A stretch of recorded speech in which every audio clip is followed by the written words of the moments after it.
Now we have sound. We have that. We have I that. don't know. I don't know. Have that.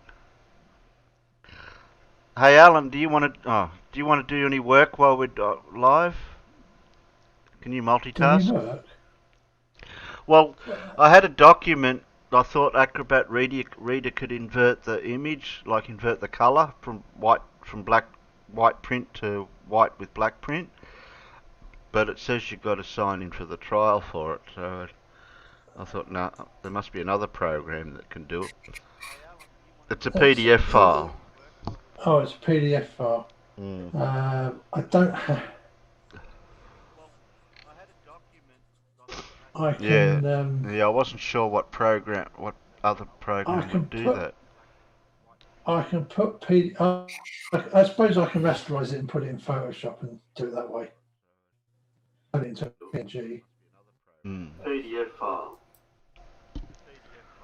Oh, I hear myself. Why am I hearing myself? No, Oh, that was me. I turned the live stream on for a second. Sorry.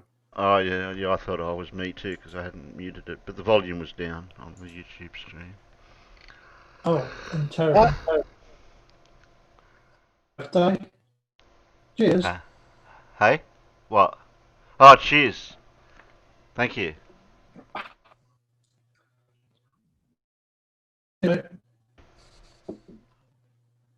Oh,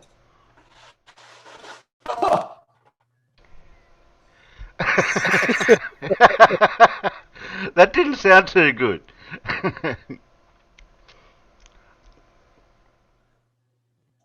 I tapped a bit. I might have thought there was a bit too much.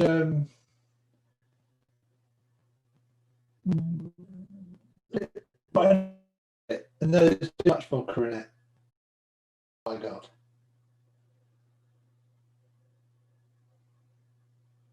um, who else we got? Oh, you're coming in blue. Okay.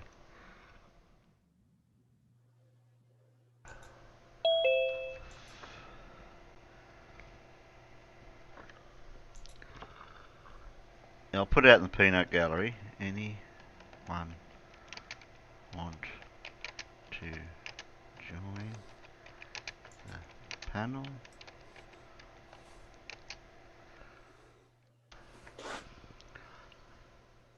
Can you multitask, Jimmy? You haven't been on my show for 12 months.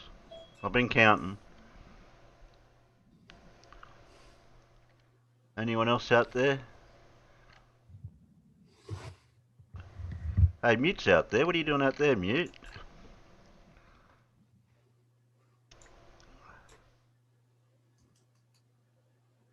He's mute, so he can't talk. Yeah, fancy Bob putting a live stream thing up just as I was about to go live. How dare he do that? Yeah, how rude. How rude. We'll go back down there in a minute. We'll bag him out a little bit. Where'd his server go? I've lost it again. There it is. Oh, Bjorn's down there. I said I'll kidnap the people that are down there. Hold them for ransom.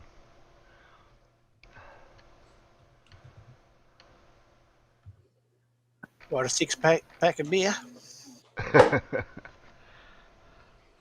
No, a carton. Oh, crikey's. You'll run out of space. Oh, Jinx is already multitasking. Okay, eating, watching a movie, that is, and here. Okay.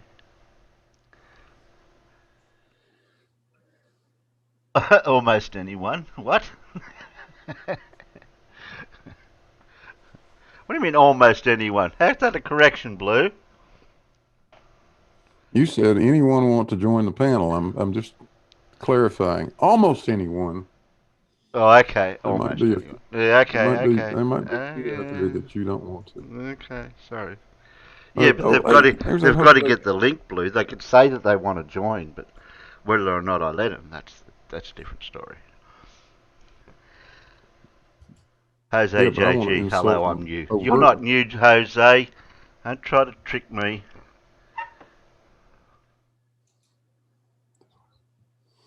That's Jose. He's a good guy. That flip-flop guy, I don't like him. Yeah, that But- flop guy bloody causes too much bloody hassle. Yeah, he needs to grow a beard. Mm. What, the flip flop one?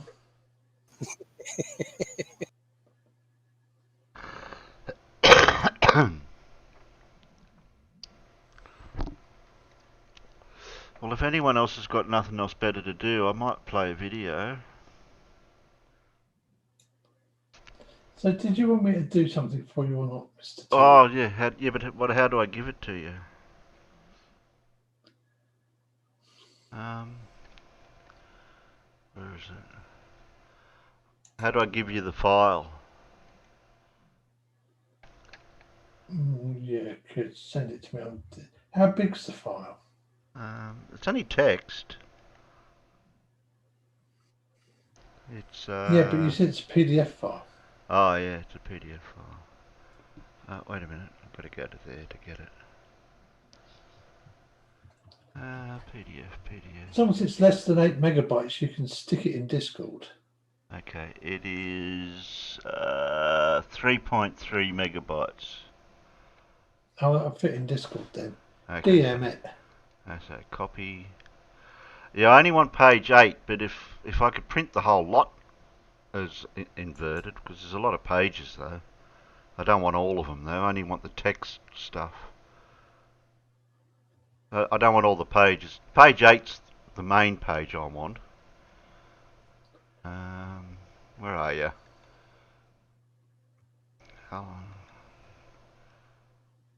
Paste in DM? No, oh no, you got to go the other way. Just drag it in the open DM and then just drag it in there. Yeah, Like you do with a picture.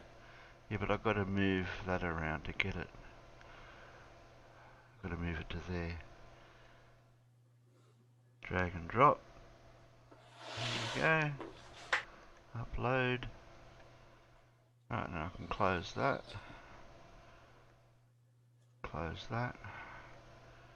Oh, there we go. I did all that on the one screen without even affecting anything. There we go. Don't tempt. Oh, shit. Flip Flop was listening in. Bloody slid in. Who left the door open?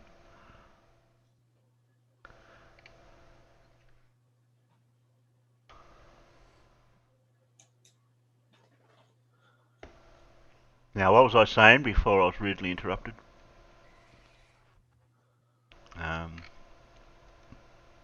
Oh, video. There's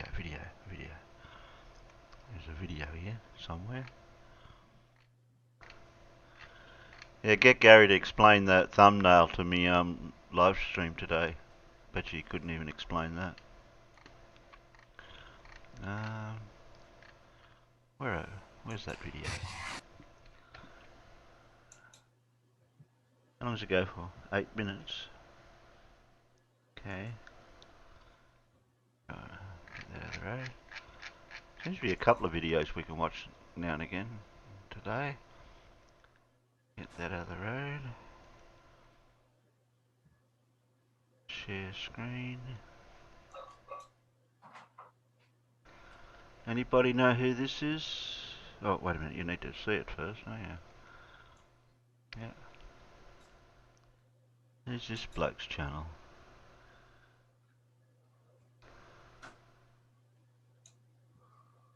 Oh, he's got 182 comments. Yeah. He's got 1,606 views on it.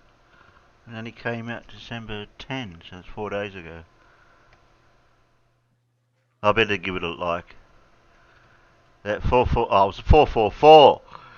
That was a photographic moment then.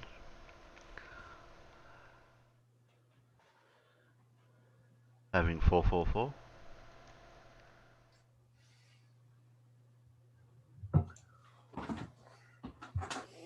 Here we go. Whoa. Huh? Play. What? Yeah, I'm looking for the play thing. Play. I just press it.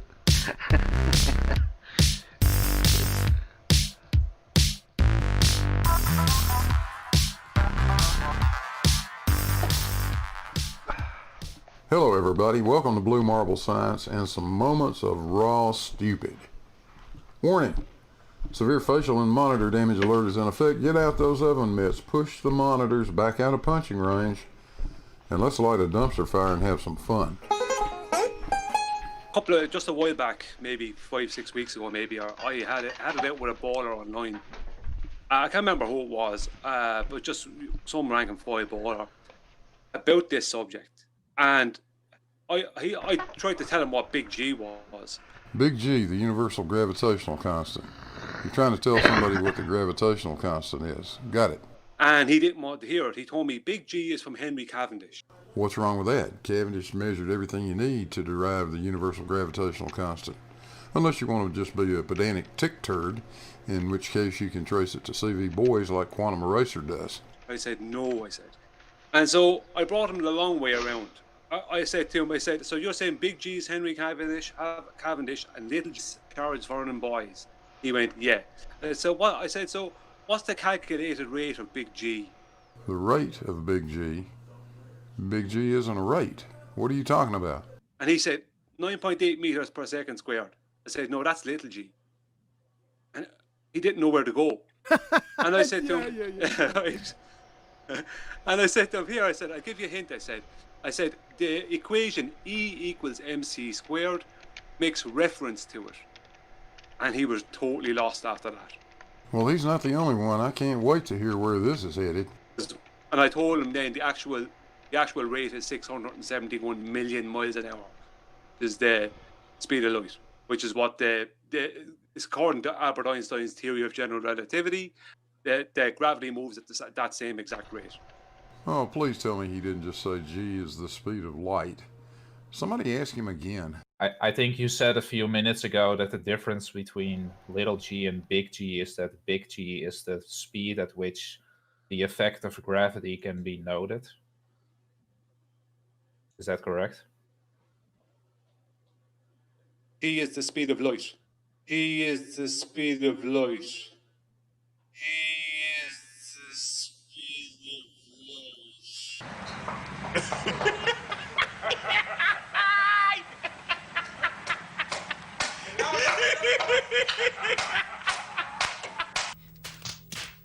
G is the speed of light. Congratulations, Brian. That remark wins Brian's Logic a 2020 Cletus Award for stupid above and beyond the call of duty. Nice job, buddy. Now let's hear from Gary Wybinga. Oh, God, you really are a moron. Uh-oh. Did he just call me a moron? I said you're a moron. Oh, you're gonna make me mad. Oh, really? Yes. Well, I'll tell you what. Since I'm such a moron, why don't you explain to me again how a density column works in zero gravity? Oh, I already explained it. You want me to explain it to you? Yeah, I'd like to hear it again, please. I can do it exactly the same way. Okay, do it. It works with the same idea of the helium balloon in the car moving forward when the car accelerates. You sure about that, Gary? Because I'm pretty sure you're full of sheep dip. So you added acceleration when the plane dives, the tower is free falling. So the tower, because the dense parts are at the bottom of the tower when you first start, they get thrown to the back, displacing the lighter elements of that density tower, pushing them down where they don't want to be. That's why they keep trying to go back up, while the dense ones on the top are trying to go back down, which is why everything can't reach an equilibrium until the plane levels back off, because you have opposing forces. What in the hell did you just say? I got no idea. I gotta listen to that again. So you added acceleration when the plane dives, the tower is free falling. So the tower, because the dense parts are at the bottom of the tower when you first start, they get thrown to the back. Except that's not what happens, Gary. The dense parts don't get thrown anywhere when the plane goes into microgravity. Let's watch what really happens. At this point in the video, the column is in microgravity, and the contents of the column have not disassociated because nothing has been done to cause that to happen. Let's watch this again in slow motion. Pay attention to the people in the background. It's easy to tell when microgravity begins. It's only after the column is disturbed. It's only after the guy shakes it up a little bit that the contents disassociate. Your concept, Gary, of how this works is totally wrong. Watch as the plane returns to a normal 1G condition. As soon as it does, the liquids reorder themselves according to their density, displacing the lighter elements of that density tower, pushing them down where they don't want to be. That's why they keep trying to go back up while the dense ones on the top are trying to go back down, which is why everything can't reach an equilibrium until the plane levels back off, because you have opposing forces. Gary, a helium balloon in a car is simply reacting to the pressure gradient we create in the atmosphere that's inside the car when we accelerate or decelerate. When we accelerate, we push more air toward the back of the car, the pressure is a little higher in the back, and the balloon moves forward. It's like the buoyant force. When we decelerate, the opposite happens. In free fall or microgravity, everything is accelerating at exactly the same rate. All of the fluids are accelerating at approximately 9.8 meters per second squared, as is the container they're in, and the guy holding the container, and the atmosphere inside the airplane, and the other people inside the airplane. Everything is accelerating toward the ground at 9.8 meters per second squared, approximately. Now, since all of those accelerations are exactly the same relative to one another, there is no acceleration, and there is no force. There is nothing there resembling the normal force that we would have at 1G, which causes the fluids to separate according to their density. It's that simple, Gary. So congratulations, Gary, for that excellent density column derp. You too are the winner of a 2020 Cletus Award. Way to go, buddy. Well, this could go on forever, but I've got some things to do on the Cavendish experiment, so I think we'll just stop right here. Hey, thanks for watching. And remember, when we say how stupid can you be, that isn't a challenge. That's a question. Don't forget to hit the like and subscribe buttons. There's a link to the Patreon and the PayPal. It'll be up in the description too. And with that, hey Gladys, we're out of here.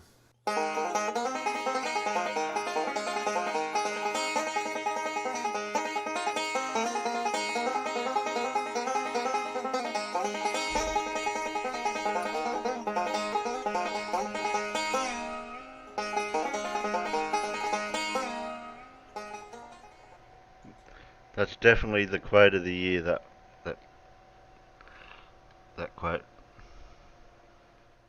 It should be patented. Which one? The end quote. How stupid can you be? Oh.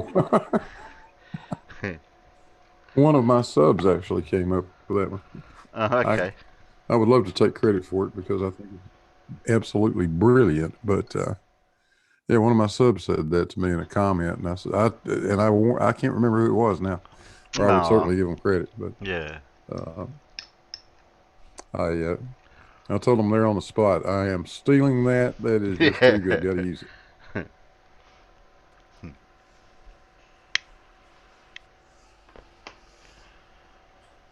Hello, Peter. G'day, Blue. How are you? Doing well. How are you? Well, I'm fantastic. All things are sunny here, and no, they're not. No, they're not. 33 degrees in the Celsius range. I'm thinking that's pretty sunny.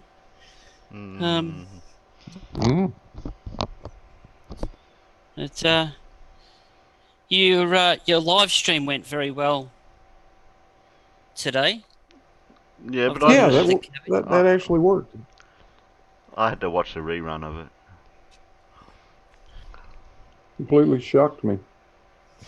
I was actually I was taking my daughter had a interview for next year for her tertiary studies that I had to go along with because of her age and stuff. Because obviously, as the guardian, I have to sign some documents for her. But for part of it, I sat there in the car watching it, and yeah, no, it come along really well. It worked fine. The only thing, like, your audio was a little bit low, but other than that, it's definitely worked really well. Yeah, I went in. I've got 3 webcams out there, which is what's making the video, and I don't know which one I grabbed. I just enabled the audio on one of them, and I didn't even bother to look to see which one it was. So for all I know, I was talking to the one over there on the other side of the garage. And but it was good though. Like, actually, I think sorry, what boy. I need to do is get a microphone. I got to get a microphone and some speakers out there. What are you tagging me for, Radar Man? Gary, I have told you time and again, Gary, about calling me that name. That'll be quite enough of that. Well, that's why I put that you'll get blocked or whatever if you don't go by the rules here. So, we do have rules here. So... Yeah, keep it civil. I guess he can't hear me. Oh, he probably hears, but it does, whether or not it goes in, goes in one ear and out the other. Yeah. Well, there's a way to fix that. Gary, can you put a finger in one of your ears? We've got something. It doesn't matter which finger. To say to you. One finger, Pull one ear. one arm out of your ass and use it.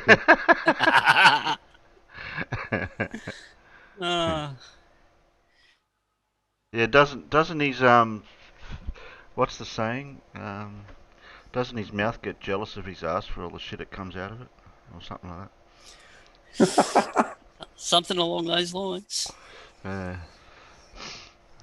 no. Doesn't your ass get jealous? Yeah. I think it's doesn't your ass get jealous of all the shit that comes out of your mouth? Yeah. Sorry, I got it there around the wrong way.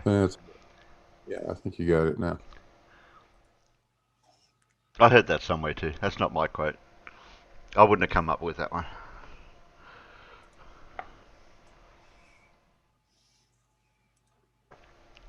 Now, would Paul like me to save Lindsay for Wednesday? Because I got Lindsay as well, but I thought we might save him for Wednesday because Paul likes him. Yeah, I think that'd be a good idea. Okay. Who else have we got? Who else has dropped stupid lately?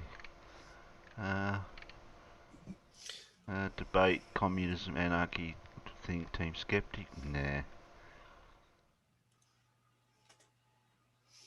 You want to watch 50 minutes of Blues Cavendish? No.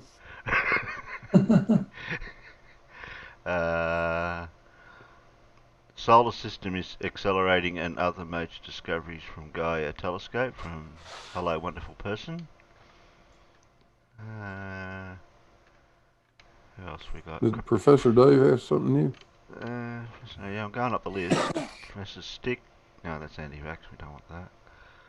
Isaac Arthur, Terraforming New Worlds. Scott Manley. Why is it impossible for telescopes on Earth to see spacecraft on thing? Do you just want to watch that one? I'll put that in the list because that could be interesting. Well, it's perfectly possible for Earth-based telescopes to see who else spacecraft. Well, it would be. Well, if the telescope was big enough. Well, funny enough, it's that thing called the Rayleigh criterion. Well, I happened to see a spacecraft last night, twice, Alan. Yeah, how did you see it twice? Yeah. It only comes over once. Yeah, about 90 minutes later, it came over again. Does that, funnily enough, doesn't it? God damn it, I missed it. I looked at the tracker for that, and I figured it'd be too far south for me to see it. Yeah, the second one was very low, but who was I looking for again? Now you lost me train of thought. Professor Dave. Who? How? Professor Dave. Do I shill him? I don't think so. Has anyone got him? So I can I'd have put to. him in any other vids because I'm not sure if I should. Yeah, right. I'd have to scroll up too far to find if he's dropped one lately. Is that who you wanted, Blue? Professor Dave? I just heard somebody say that Professor Dave had a new one out Okay, we'll have a. to do with work. Well, somebody can have a look for me because I have. So, Give me a look. I'll go look for it. I've got it, Blue. It's all right. Okay. Terry, Got it. I'll just. DM incoming. Roger. In gone. You want it in? I'll put it in. Show you. Oh no, I'll put it in any other vids. Paste. There you go. I think that's the one Blue's talking about.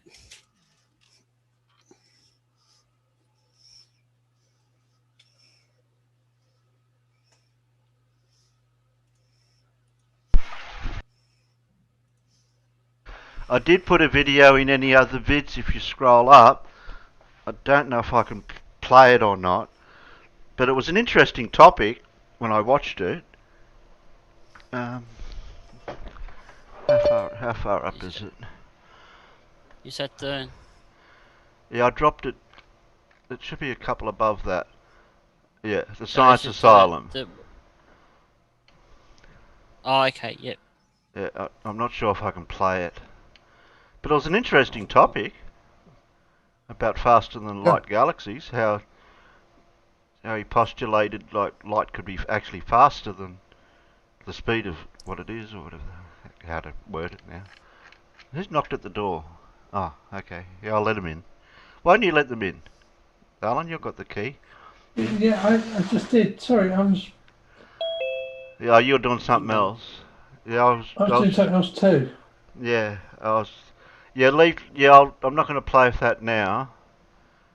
But you done well. Yeah, it's just a couple of the codes and that. How hard was that to do? Because if I'll go back into the document again and I'll see what else I needed. Because I needed the codes and I think that was all I really needed. Because I can I can print them out somehow now from there. Those images, I can just save them. A lot them. easier. Yeah, I'm going to save them and then I'll print them out because I need them printed. So I can do that on my end. I just put new ink in the printer, so it's ready to go. Took about 4 or 5 cartridges to load it up. How many does it take? 1, 2, 3, 4. And I get a spare black, and I got a spare black one too. They give you a spare black as well in the kit. I'd just like to point out Jupiter and Saturn on my screen at the moment. Bite me. It's alright. It's a beautiful day here today, Terry. So I'll get my camera out tonight and actually take proper photos. I think. All I've got's that white fluffy stuff. Did I say it's a beautiful day here? 33 degrees. Gary Webenga's mum, you'll be really pleased to know I actually found pineapple jam in Nathan's house. Didn't buy any, but I realised they had pineapple jam. Pineapple jam? Yep. I'm going to have a look ourselves in Coles and Woolies to see if we actually have pineapple jam. Well, that's a homework job next time we go shopping, because I've been looking on... I found those Frey, whatever you call it, pies in that section. Frey Bentos pies, yeah. Yeah, I found them. Now I've got to find the other stuff, some of the other ones next time I'm going shopping. Where am I going? Oh, here, that's right. Professor Dave. Professor Dave. Oh, I've got some videos. Oh, hey, get over there, you. Don't start yet. Stay. Right. No, we don't want closed captions. Okay, that's Professor Dave. Ready?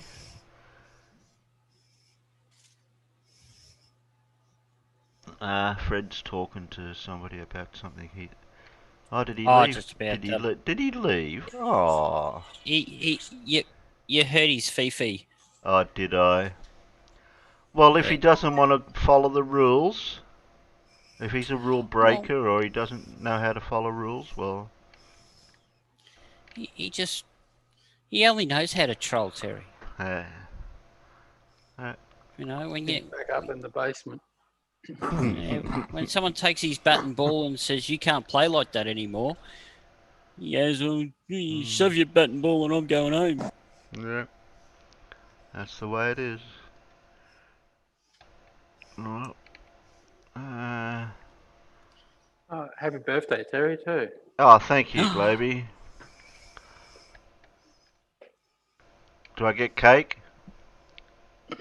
No, you can have a ginger beer if you want. There's always room for cake. There's always room for cake. Carrot cake? Yeah, I like carrot cake. I don't mind carrot cake. I don't mind carrot cake. I missed out on meatloaf for dinner, though. Blue didn't save me some. Yeah, you did. Well, meatloaf's a bit like meat cake, isn't it? Did I have veggies with the meatloaf too that I missed out on? No, you had mac and cheese. Okay. That's not a bad meal. If I serve that up to Meatloaf. my kids, they eat it. Oh yeah. You should have took a photo like they do for Twitter and Facebook, Blue. Like take a photo of your plate with the meatloaf on it. I suppose I should have. Oh, he's still here. He's making dinner. But I didn't. Oh, you did. Take a photo of the empty plate. Yeah. I was going to say, Blue, if you're going to take pictures of your food, make sure it's before you eat it, not after. Gary's back. Gary, you don't give up, do you? Oh. Came back. Okay, Yeah. good. Get back in the basement. Ask Blue if there's If he could formulate a question that was even I could understand. Tower, yeah. Change of vertical. He doesn't even know how to formulate a question because I can't even understand his question. So Gary, if a bird's flying north for summer, but a goose is flying south for winter, why is the sky blue?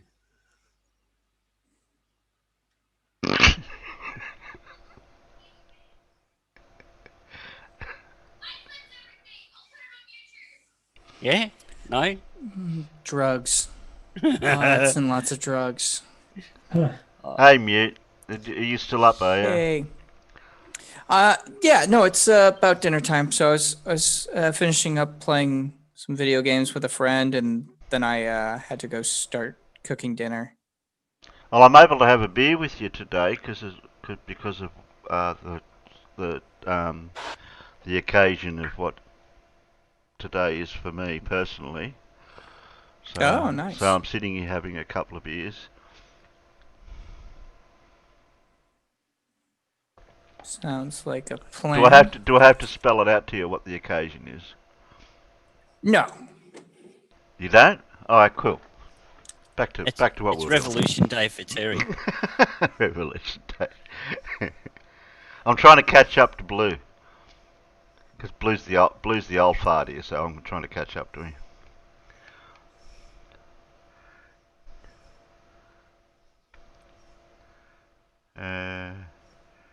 Listen, there are two types of people in this world. Those who can infer information. The question wasn't difficult to understand. Right. First we have to define what centrifugal forces are, and then we have to define what a density tower is, and then we have to define vertical.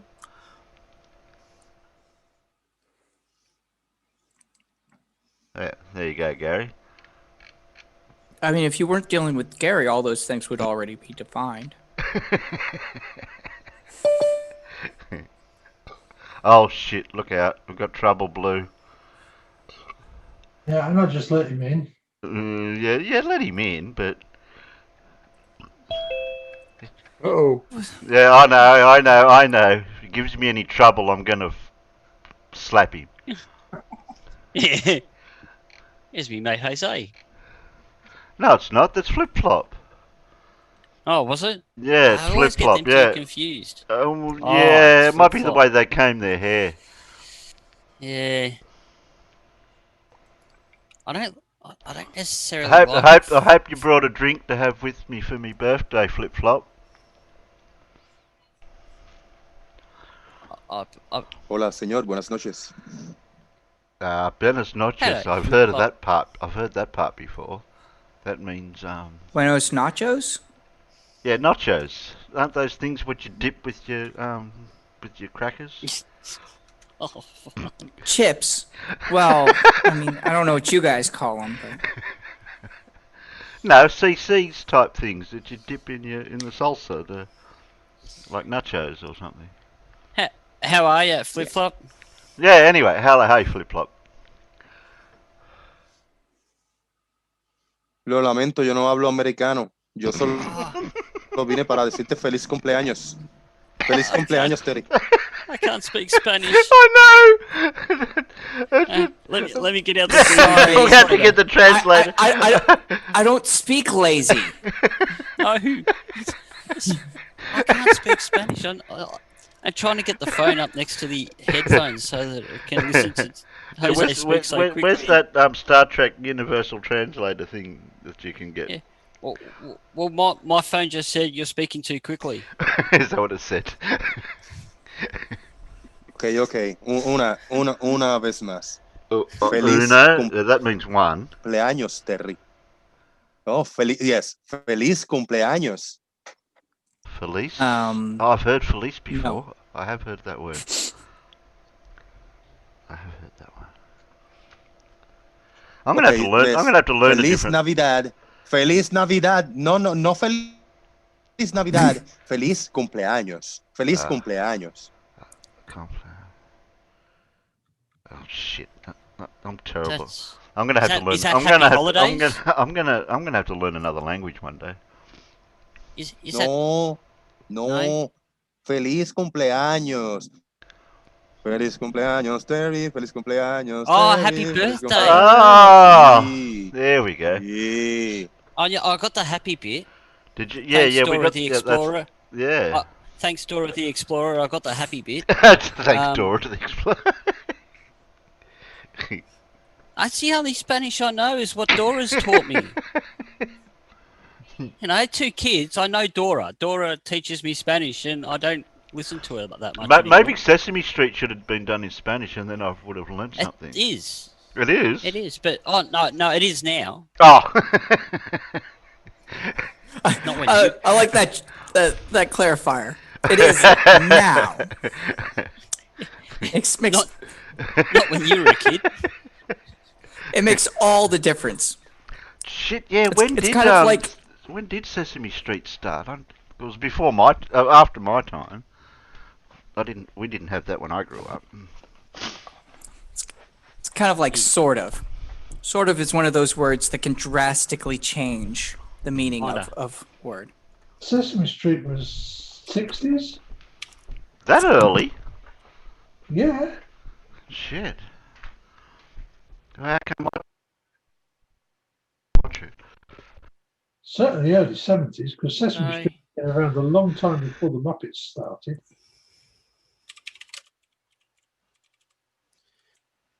The first Sesame Street episode. We had Play School and Romper Room. I remember Romper Room and Play School. The first Sesame Street episode was on the 10th of November, 1969. And what's the shuttle launch? Like, are those things connected? Did NASA give us Sesame Street? Illuminati confirmed. Ooh. Illuminati. See, that's where the indoctrination starts, at Sesame Wait. Street. Pues tú dices, en 1969, ¿eso fue antes o después del aterrizaje? Oh, I'm shit. sorry, there's a crazy man Where's- speaking I Spanish. wish I could do subtitles in Zoom. Oh, that's what I could do. I could watch the subtitles on YouTube and see what Jose's saying in English. Live? Have we got live subtitles? I don't know. Probably Mira, not. a ver, si subtítulos en español, subtítulos, quizás. Spanish. I heard Spanish, Spaniel, so that's something to Spain. He said something from English to Subtítulos en Spanish. español. Subtítulos en español.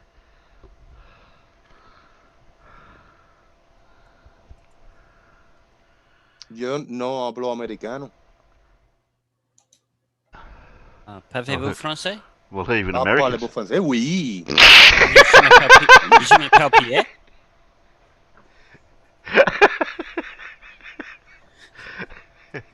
Oui, mademoiselle.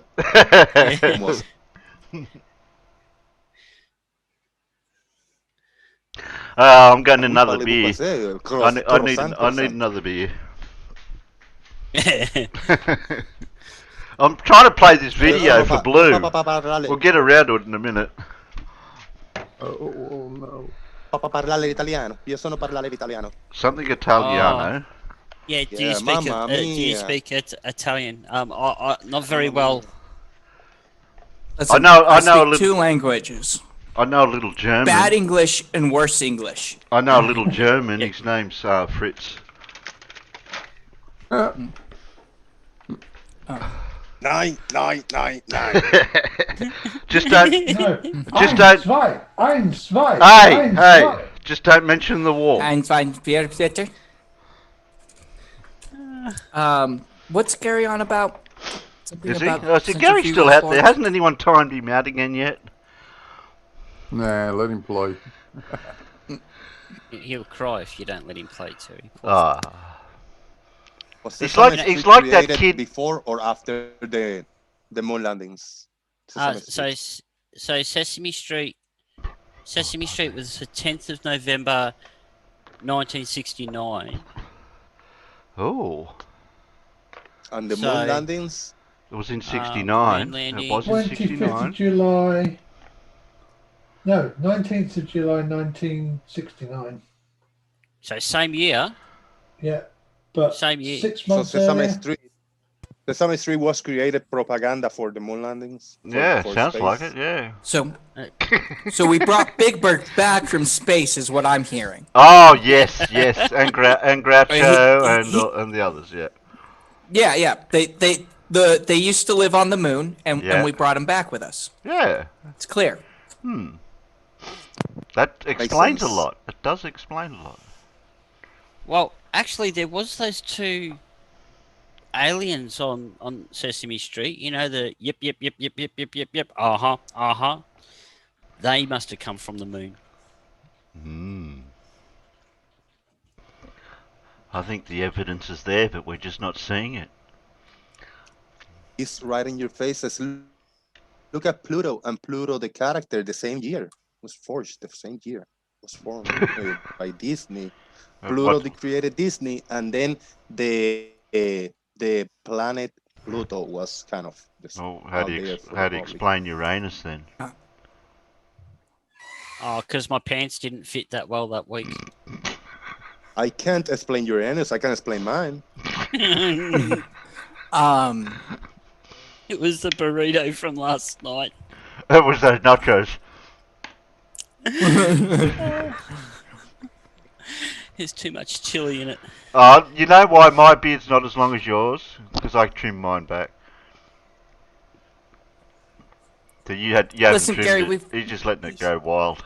He's looking very regal, almost, like a lion's mane, isn't it? He's trying to glue it to your moustache.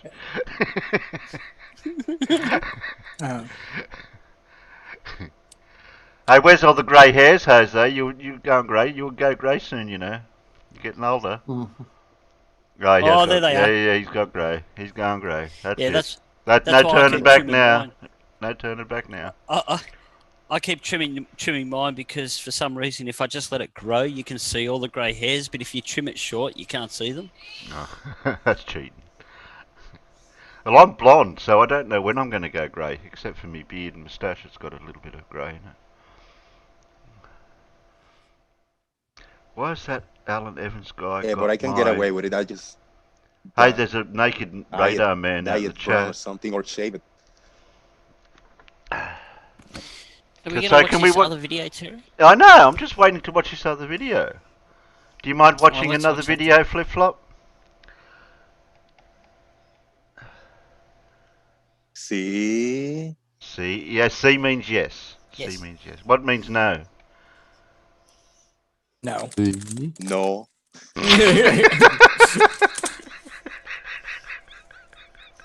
No, it's pretty universal.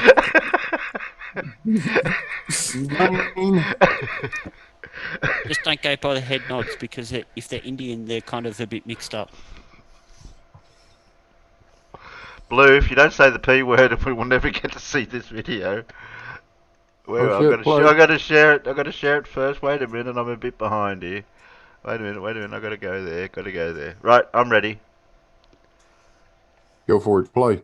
Little series, I've been demonstrating that the Earth isn't flat without using any science, simply by looking at things like the moon and stars and airline flights. But believe it or not, there's an even easier way to prove that Flat Earth is the dumbest hoax on the internet, which involves no observations of any kind, and that is to examine the conspiracy itself. So to begin, let's remind ourselves of what Flat Earth priests would have you believe. They tell a story of how the most powerful people in the world over the past several thousand years have conspired to convince its citizens that what they live on is a different shape than what it really is. Beginning as a simple lie, it slowly ballooned in scope, culminating in the 21st century landscape we are now familiar with, where every single celestial phenomenon, every field of science, and every aspect of technology must revolve around this spectacular lie. Trillions of dollars are spent every year on fake space missions and paying off an unthinkable number of people, an army of shills, all to keep the deception going. Clearly, this is nothing short of the deepest and most well-orchestrated plot humanity has ever conjured. It represents a level of cost, coordination, and airtight secrecy that seems utterly impossible. But then again, the stakes are high. What is the payoff for all this effort? What do these ultra-elites gain by filling the sheeple's heads with images of globes in outer space? The answer is... nothing. Yep, that's right. Nothing whatsoever. There is absolutely nothing that anyone could gain from telling this lie. Flat Earth priests themselves typically don't even bother offering a rationale as to the motive. For the few that do, what do they say? Some of them say it's to hide God. Seriously. This is very dumb, as any god who is so weak that it can be hidden by its own creations is clearly not worth worshipping. Also, if that was the plan, then it totally didn't work, since most people in the world do believe in some kind of god. Others insist that it's all about some form of control, but again, this is stupid. Beyond not offering any tangible control, you don't need such a huge conspiracy to control a people anyway. Look at any authoritarian dictatorship. North Korea does this wonderfully by restricting liberties, internet access, and using forced labor and executions. Voila, a brainwashed people under strict control. As for most of the rest of us, we do pretty much whatever we want. We have to have jobs, and we get into credit card debt, and banks have too much power, yada yada yada, but the shape of the earth has nothing to do with it, and lying about the shape of the earth would give no one any advantage or any measure of control whatsoever. There is no wealth to be lost if people were to find out the earth is flat, nor is there any power to be gained by the masses through such a revelation. Speaking strictly socially, nothing would change. So the idea that people are spending trillions of dollars per year to push such a lie is idiotic. Nobody spends that kind of money for literally no reason. But that's not all. Let's more thoroughly explore the social ramifications of this. First up, the sciences. If the Earth is flat instead of roughly spherical and all of space is fake, there are several scientific disciplines that must be deemed fraudulent from top to bottom. First, geology. All geologists know the Earth is a sphere, so they must all be liars. Then physics. Physicists know that gravity exists, which it couldn't on a flat Earth, so they're all shills too. Astronomy? You'd better believe it. All of space is fake, so anyone who studies space is a liar. Everyone who talks about other planets, spacecraft, volcanoes, earthquakes, Earth's atmosphere, Earth's core, or anything even tangentially related to any of these topics must be in on it. This means two things, both of which are equally absurd. First, millions of scientists all over the world, in dozens of different countries, whether working under their government, universities, or the private sector, are all somehow unified under one hidden entity, and not a single one of them is spilling the beans. With Flat Earth, there are no Edward Snowdens. There are no Serpicos. Not a single one has come forward to offer a shred of insight as to how this Orwellian scheme is propagated. Even the President of the United States, with all the power at his disposal, can't receive fellatio and keep it a secret. But a scam about the shape of the planet we all walk upon, with millions of people in on it? No problem. Second, since literally anyone can become a scientist, there has to be a specific point in the academic process where all the new shills are inducted. So when is that exactly?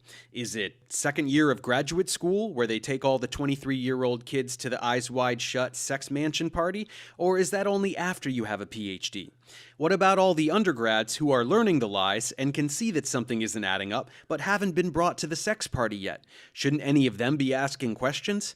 Exactly where is the line between shill and innocent? And wouldn't any of those students fast approaching that line be making YouTube videos about it? They'd be rich and famous after all. I disagree with so much about this. Moving on, it's not all about academia either. Let's go to the federal level. As much as Flat Earth priests pretend that NASA is the only game in town when it comes to space exploration, NASA isn't even the only space agency. There are about a dozen others around the world. Then there is the private sector. Obviously there is SpaceX and other such companies, but why stop with rockets? All pilots, or navigators of any kind, use a spherical Earth to get around. Anyone who works in communications technology, aerospace engineering, architecture, cartography, meteorology, or even politics, just what percentage of people on Earth are in on the conspiracy? When you consider all the aspects of our society that rely on a spherical Earth and a self-consistent set of physical laws, it almost seems as though the number of people that would be in on the scam outnumber the ones that constitute the mark. And all of these corporations, which are beholden to shareholders, are they really throwing money down the toilet, paying salaries to people who don't actually do anything, and building technology that serves no purpose? That's not how money works. And finally, let's get to the Flat Earth priests themselves, those maverick renegades, those Neos in the Matrix. This conspiracy has been going on for millennia, but it ends now. This secret society of Freemasons has had every single world leader in their pocket since the dawn of civilization, but they are no match for a few high school dropouts with YouTube channels. Whatever are they going to do? What could they possibly do except immediately murder every single person who ever posts a Flat Earth video in 10 seconds with a laser beam? Honestly, given the magnitude of the conspiracy as it is peddled and the titanic power ascribed to its progenitors, the fact that Flat Earth channels even exist at all is proof that the Earth isn't flat. Why would these people spend thousands of years and quadrillions of dollars to construct the ultimate deception and then risk losing it all by letting some bozos talk into their webcams? Who could believe that they mastermind elaborate narratives like a fake moon landing, building hundreds of enormous rockets and making them somehow disappear, fabricating tens of thousands of new images per day, and yet they can't pay a hitman a couple grand to go take out some slack-jawed basement dwellers? This really is the bottom line. If you're uneducated, you can ignore all the science. If you're lazy, you can ignore all the observations of the sky. If you're stubborn, you can ignore all the photographs of the Earth from space, which objectively are not CGI. Even if you ignore all of that, the story just doesn't work. America and the USSR were not cooperating during the Cold War. Conspiracies do not get passed down over 100 generations. There is no Darth Sidious controlling the Empire from a secret base. It makes no sense. Of course, in the end, we all know that it's a ruse. Among all the internet hoaxes, Flat Earth is unique in its stupidity. It is just a meme that spiraled out of control. It's a satire of conspiracies that became a parody of itself when people unexpectedly actually started falling for it. That's when the latest wave of flathead con men came into fashion. These are the bottom feeders that scrape together a meager living from live streams aimed at the same couple hundred poor saps desperately searching for purpose where they otherwise have none. They are big fish in the smallest and most pathetic pond imaginable. This is why Flat Earth is the most stunning example of the psychology of conspiracy in existence. It exemplifies the abandonment of logic that some people are willing to enact in order to reject the reality of their own inadequacies and cling to a fantasy in which they are super special, part of the chosen handful of John Connors who know the truth. The simplest of minds are unable to accept a reality that does not recognize their brilliance, so any narrative that upholds their supreme status will be blindly accepted, even if it requires that basic logic and the laws of physics be rewritten. As long as it is anti-establishment, as long as it rages against the non-existent machine, as long as it requires no actual knowledge or thinking, being ordained into this alternate reality is the defense mechanism of choice for the delusional narcissist with no skill set to match.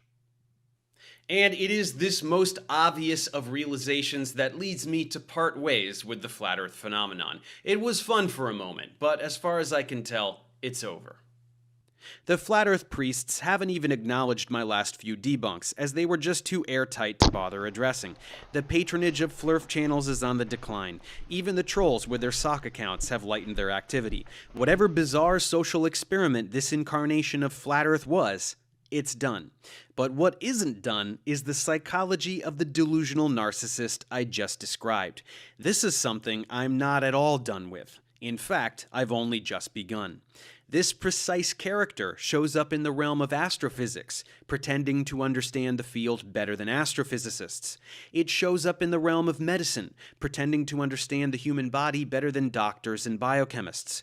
While only a tiny percentage of these types have the brain cell deficit required to fall for Flat Earth, they all eventually find their home, which is usually some other conspiracy or anti-establishment narrative that ends up doing a lot more damage, always just so that some jerk can make a buck.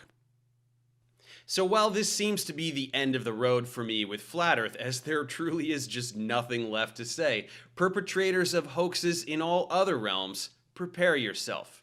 I'm coming. Until next time.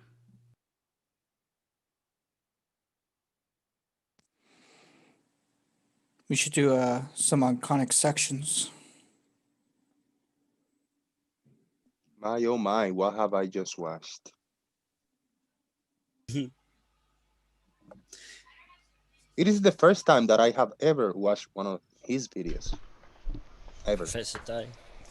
Yeah, he covered a lot of bases. Yeah.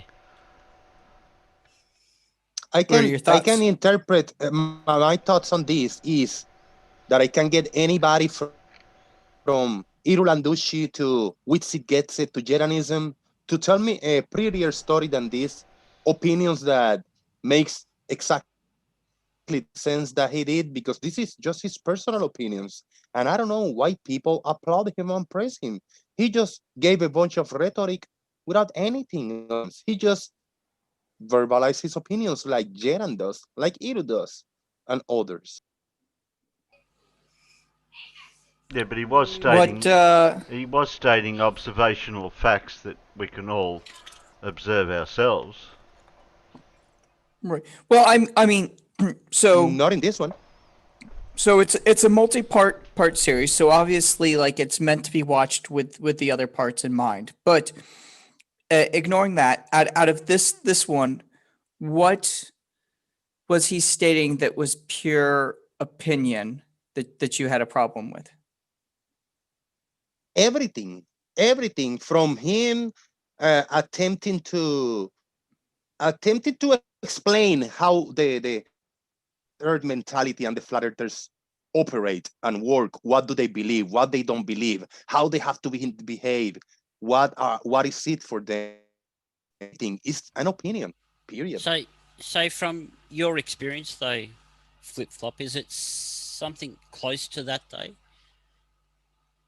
Well, it's a strong opinion that a lot of people share, but not necessarily have is not necessarily the approach that I took and many other flat earthers done. Now there are those like Lemon Bird that is exactly fits exactly for Lemon Bird, for example. Yeah. Obviously, he's generalizing, so it's not going to fit every person. So don't, that's obvious. But I mean, beyond it maybe not fitting your precise journey through flat Earth, if you want to call it that, or however you want to define it. Like, it does not, and even for today, a lot of things that he say as quote unquote is not the correct way of living, of thinking. It's not the right approach to life and success. I am a lot of these things, and I am a very positive. So that's what I say. He got so much wrong, because what he was describing was just, it's not really a straw man. It's just a weird opinion. Can you let who that is in, Alan?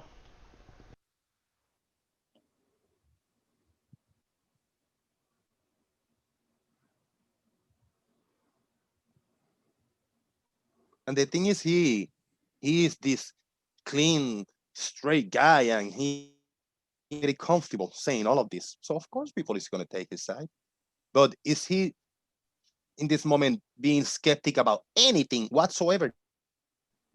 He's one of those persons that have to propose that everything is correct the way we have been presented, and don't nobody that's not what he's challenge saying or question anything.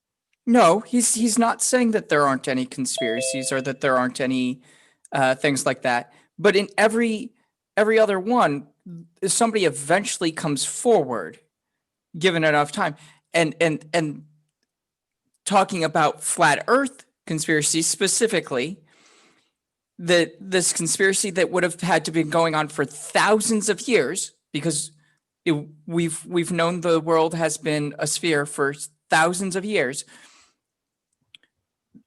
And not one top official, not one educated person, not one person that would be within the conspiracy has come forward out of it. That just doesn't happen. And if anybody even attempted to come forward, would that person still be a voice of being entertained and being presented to the world? Like, whoa, yeah, look at that. He exposed everybody. Yeah, you think? I mean, if they had evidence, if they had something to take serious, yeah. Like, but you don't just believe a conspiracy just because somebody says something. Like, they have to give evidence. It doesn't matter what the conspiracy is. There was one point earlier in the video. So what are they trying to hide? Yeah, it's like, God, maybe, but then it's all about power. Not that he didn't say power, but control. I think he mentioned that, and I was thinking about that. Yeah, it could be, when I was a flat earther, it could be all about control. But what did he had? How he had addressed that? He swept it under the rug. No, there's nothing to be gained if you had all the control. If you were saving this, not true. Well, then what is to be gained? What would you gain by hiding that? Who can gain from it? Well, not necessarily the people that are hiding the control is that the space agencies are going to stay alive. So a lot of things that quote unquote science is doing, like the billions of dollars exploring to the core center core of the earth, the military even, because if everybody knew that this earth was just the center of everything, and everything happens here, there's nothing else out there, then we don't have to waste more money to send things up. We don't have to waste more money in wars, because we have to take care of this, which be all we have. That's a big change. That's a lot of control that is going to go back to us, and a lot of money. Yes. Yeah, can I say there'd be this? just Hang as on, many hang on, wars. Donkey, Oh, sorry. just hang on a second. Okay. So, the money we're talking about ultimately is government-controlled money. So, no matter what, be it American government or I don't know, the Chinese Space Agency or whatever other science research labs, it's government-controlled money. Now, no one's going to have control of that except for the government anyway. So even if, and that's a big if, that all these conspiracies were accurate, the people aren't going to get this money anyway. And you think that okay, so on one point, and you think everybody is just going to say like, damn, we figured this out now, all these millions of dollars are not going to go to the space agencies, all these billions and trillions of dollars are not going to go anymore. Wait, are not going to go anymore. No. I've got to make a point. I've got to make a point here. Oh, as an American, okay, go ahead. You trigger, man. No. I just got to make a point real quick. You triggered because you had to interrupt me. You triggered because you didn't allow me to. But go ahead if you're so excited about it. So when we're talking about, I'm gonna make my point when you're done again from the beginning. Okay, that's fine. But when we're talking about the American, at least the American budget when it comes to NASA, I can't speak for other countries. I don't live in those countries, but I am an American. First of all, NASA gets, I think it's 1.5% of our budget. It's something tiny. I might be off by that, but it's single digit percentage. It is a minuscule amount of money when it comes to the budget. And so like, even if you shut down NASA, that money would be just redirected somewhere else. And if you were going to be operating a ton of money, like, there are plenty of other agencies that get a higher portion of the budget. Second, like, that money is used to pay the employees and fund the projects that buy the resources. That's not money that the government officials keep.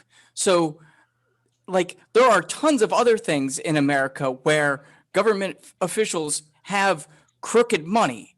There's tons. So like, you're repeating the same thing. Go ahead, finish it up.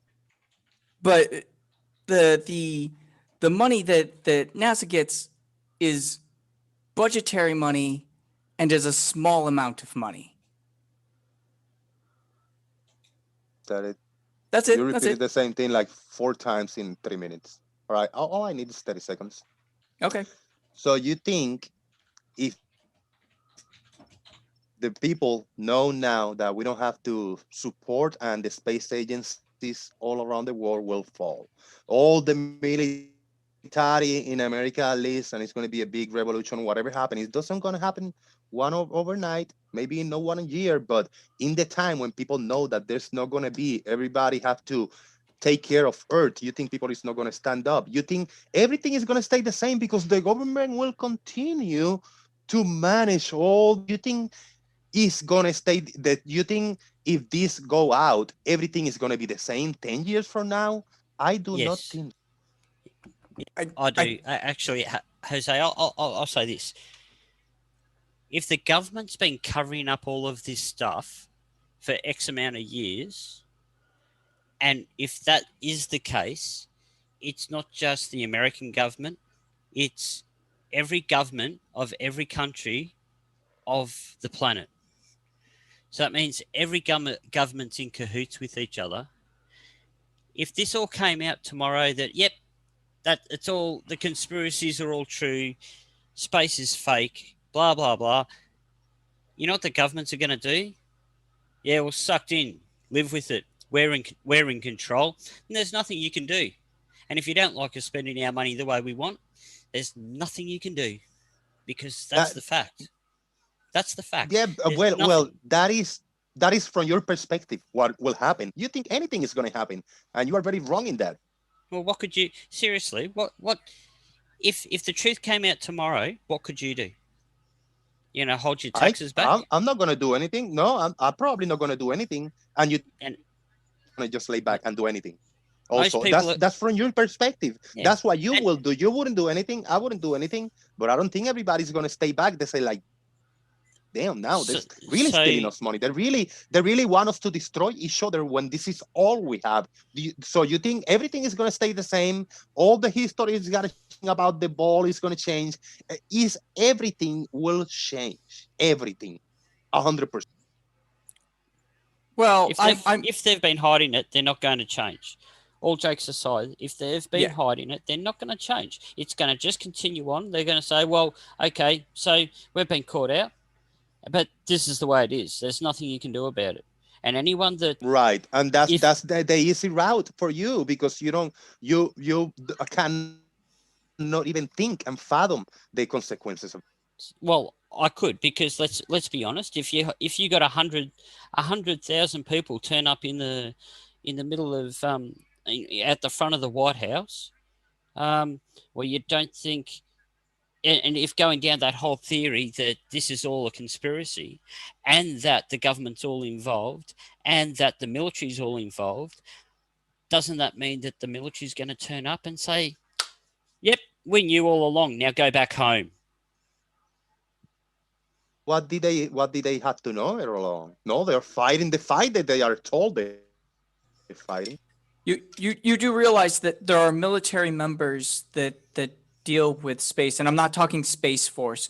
I'm talking what Space Force is replacing. Like there are people whose jobs it is to monitor satellites, to deal with different things that go through space or operate in space. We send military personnel to the ISS. Yeah, all the guys at NORAD. Well, we're gonna switch conversation, because this is now what we want to talk. Now you want to talk about if space is real or not, because space is real because of ISS and all this stuff. We can change the topic, but that was then your opinion versus mine. I say my opinion was everything will change. Your opinion was going to change. Now we can talk about something else. And that's fine. And I think that's a really good place to stay, Jose. You know, your opinion is that everything could change, and I'm no one to say that you're not allowed to have your opinion. You know, and what's and you're nobody anyway to say that I'm right or wrong either. You know. Yeah. I don't gonna say you're wrong. I say it's your opinion, and my opinion is as respected and as high as yours, or better, because it's my own. You know, you're gonna think yours is better because it's your own. And I'll support you to have the right to have your opinion as well, because everyone's got their right to have their opinion, be it right or wrong. Yes. And there's nobody to tell me. No, it's not a right. There's it's a nobody to tell me I'm privilege, right. Peter. I have to correct you on right that. or wrong. That's not a right. Well, it's a privilege. Okay, it's a privilege. It's like right now, the video that we watched by Dave was all his opinion. Period. It's not that he was right or wrong. It was just his opinion on his journey on what he have researched and seen on Flat Earth. Nothing wrong with that. Well, I respect. So some of it's definitely opinion, but some of it is observation that he's then relaying back. What in this video? What did we? When he's talking about like how, without being able to go back to the video, it's a little bit hard. But when he's talking about like how the conspiracy must work and stuff like that, like this is stuff that gets repeated. No, that's his opinion. Exactly. So that's his opinion. He adopted what he hears everybody, what he thinks is right, because the bunkers and the globe proponents is their opinion. He said, like, yeah, this is his opinion because it's what I interpret, what I see as his opinion.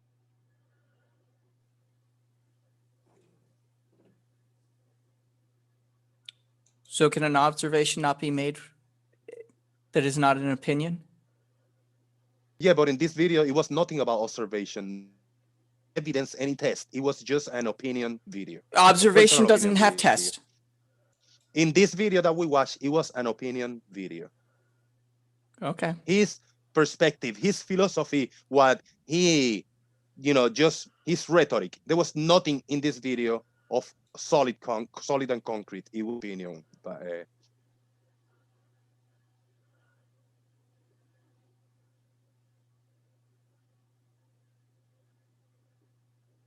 unless you saw an observation in this video and we can analyze it. He was giving observations that he made as he spent time in the flat Earth community. He was also giving opinions. So he's giving. Based on that, so he's sharing his opinion with us. Okay.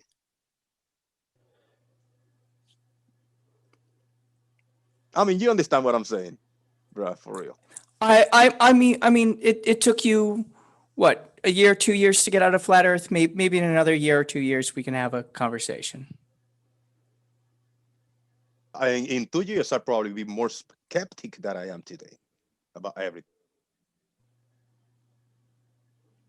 Today, I accept that the Earth is a sphere and it rotates. The sun, the moon, the stars are very far away, and pretty much the overall of Earth. Maybe in 2 or 3 years, I might start believing that space is actually fake and nobody can go out. Who knows?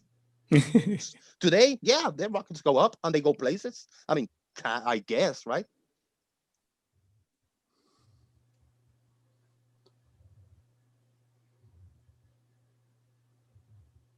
Sure. But it's okay, yeah. It was a cool video, opinion-based by Professor, the first ever video that I've seen by him. It's simply Occam's razor. That's what it boils down to. Ask yourself all the questions that Professor Dave was asking about the depth and breadth of this conspiracy that has to be worldwide, involving every government, every space agency, every communications network, everything. It is incredible the number of people that would have to be involved in it. And it's all got to be kept 100% airtight. And somehow that's been done for thousands of years. That's one possibility. Or the other possibility is it's actually exactly the way we say it is. Now, which one of those two seems to make the most sense?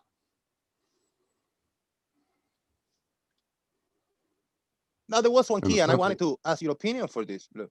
Yeah. Yeah, the simplest answer is usually the right one.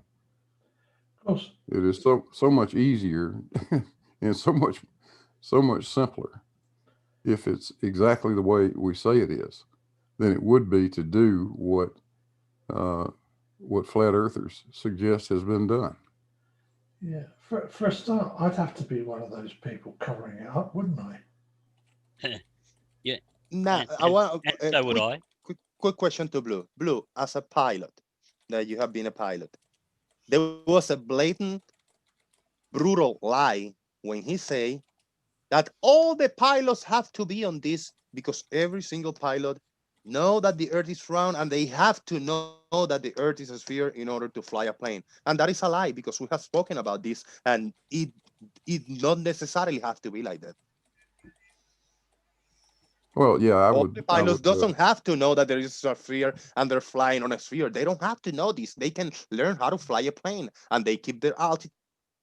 They do all they have to do: follow the rules, follow the maps, follow the routes. They don't have to know that the Earth is a sphere. So that was a lie. I go along with you there, Jose, and I've said it many times. I mean, especially if you talk about the vast majority of the 300,000 odd licensed pilots in the United States right now. I think that number's close. I don't know, maybe it's closer to 500,000, but whatever. The vast majority of them are pilots that fly simply light aircraft. And for the most part, their flights are 500 miles or less. If you're traveling over that distance, you don't need to know what shape the damn Earth is. You're absolutely correct. Now, yeah, thank you for that. And just as a follow up, go ahead, finish it. Sorry. But if you're gonna climb in the left front seat of a 777 and try to fly the damn thing from Atlanta to Frankfurt, you better damn well know what shape the Earth is, or you ain't gonna make it. You better know what a great circle route is, or you're gonna be in a world of hurt. Yeah, I totally understand. That's why the video I dislike a lot, because this Dave is generalizing too much, and he's making it look, and a lot of people that don't question and don't think about the details, they go boom, boom, boom. Yes, yes, yes, yes. When there's a lot of like, not really, not necessarily, you know, they don't stop and think. Like thousands of people that work making building pieces for NASA rockets. Thousands of people. If let's say if all of this was a lie, they don't have to know the shape of the Earth. Hey everyone, so in this little, they could be geniuses. You know, so that's my thing. You know. Yeah, they don't need to know the shape of the Earth, but there becomes physics problems, one, and two, even if you go beyond that, why are we paying these people? Most of them are very well paid, even at the low ends. So you're not making money, you're wasting money to keep a secret that gains you what? Not money, because you're spending it.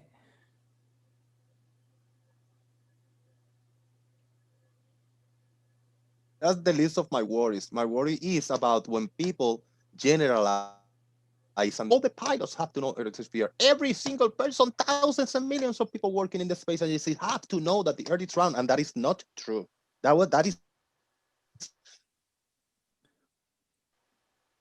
and many others. He mentioned a lot of things.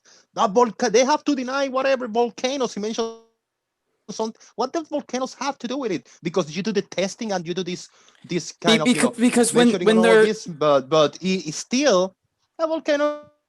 No, when there's seismic activity, the way it works on a globe is the same exactly as a flat, you know? No. So it has nothing to do with it. Seismic activity only works on a sphere. Man, you have to learn how to allow me to finish my statement and then jump in. That's why I'm dragging it, because you interrupted me. That's why I'm taking 10 seconds every time you interrupt, so I can calmly and completely finish my thought. I am done now. Well, Jose, are you calling me a liar then? No, Alan, I haven't called anybody a liar. I didn't even call Professor David liar. I call him, is his opinion. I'm not calling anybody a liar whatsoever. So can I just say though, you brought up the volcanoes, and I'll point out two things. One, so PhD Tony, who has done multiple wonderful streams where he goes through and explains how his research using seismic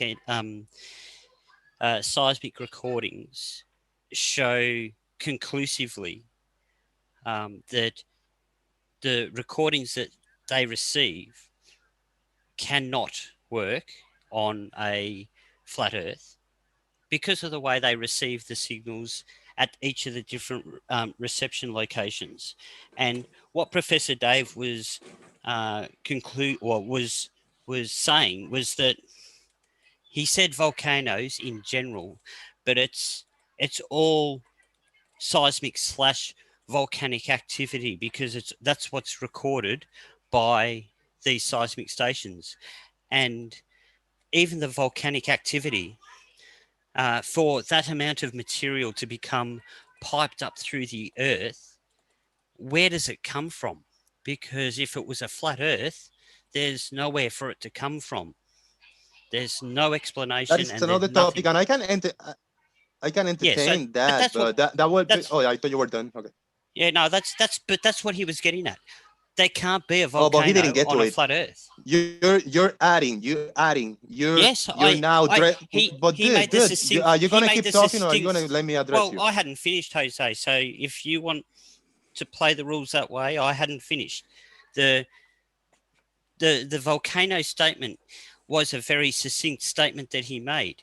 However, the explanation behind it is very long and very winded, because that's the way it is. It does not What work. we are analyzing is the video, and in the video, he didn't mention anything that you just say. This is a totally different topic.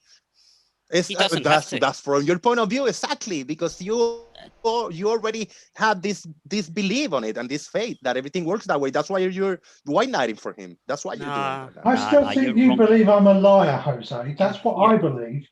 You're wrong there. Why, Alan? Why, Alan? Because you believe that I am maintaining the lie. I didn't mention you, and I don't even know why. Why are you saying that? You know bloody well why I'm saying it, Jose. No, I'm not. Yes, you bloody well do. I don't. I cannot read You just have to look at the image that's with my name. 9 years of my life. What's going on life. in your images? I worked in a position that I have to know the shape of the earth for my work, for my job to work. Because you take all kinds of videos and pictures up to the space. Have you taken any videos down to the earth? Jose, don't take bloody videos, you idiot. I was a radar technician. We look at where aircraft are in relation to the ground. Why are you mad, bro? Well, because you're calling me a liar. No, I'm not calling you a liar. Never call you a liar. You're calling yourself a liar, Alan. You bought hair for something? No, you believe, if you believe in the conspiracy, you believe I'm a liar. No, I don't believe in conspiracy. Sounds very much to me I like believe you that do. a lot of things in the video was wrong. I believe a lot of things in the video was bad, and it's purely 100% opinion based. That's all I say. You do realize that video is meant as a conclusion video as part of a video series, right? So it's like if you write a report like when you did in school. I don't know how far you got in school, but I had to do it at a very young age, so I'm sure you went through enough Let's say school I where you got had to to write second reports. grade. Let's say I got to first or second grade. Let's say that. Okay, now what? Okay, that wasn't the point. The point is when you write reports, right? You have an introduction paragraph. You have the meat of it, and then you have a conclusion. And the conclusion it's just summarizing and going over points and is some opinion or some what you got out of it, right? That's the point of that video is there's some observation, there's some stuff that he's reiterating that is coming from the other videos that he's made. And yes, there is some opinion as part of it. So to say that it's all just opinion and that it's bad because he didn't go into detail on all of those in that one video is taking that video out of context. That's the only video that I have watched, and that's the only video that I'm talking about. Well, then I suggest you watch the other videos that are part of the series. Dude, I was entertaining. Somebody recommended that today. I said, you know what? I'm excited. They said, oh, you got to watch this episode of whatever. I don't have to do it right now just by watching this video on the way he concludes and he wraps up everything. I don't have now to hear any explanation of every single detail because he is already too deep in and he's going to only parrot what he have learned, what he have faith in. I know what I'm going to hear if I watch the videos. What Mute Donkey's trying to allude to though here, Jose, is that was the final video of 4, I believe it was. The other ones he gave all of the explanations. The other ones he did go over all of the other things and explain them in length and detail. This was nothing more than this a summary of everything else that he'd said in the other 3 videos. In any of the peer-reviewed video, did he talk about any type of pictures or videos taken from space, or anything about astronauts, anything about ISS, anything about the moon landings, in any of those videos? Then have he done any of these things? So this is something that he learned? Yes. Routine. It's a serious question. Yeah, he was... So he have been on space. He have taken pictures of Earth. He has been in an ISS in a rock. No. Thank you. Not him personally, but when you work in science, you don't have to do every piece of the science. That's how science evolves. Is we all do our part, and we can confirm what other people do through either repeating their experiment or doing something else that also shows that we get the same result.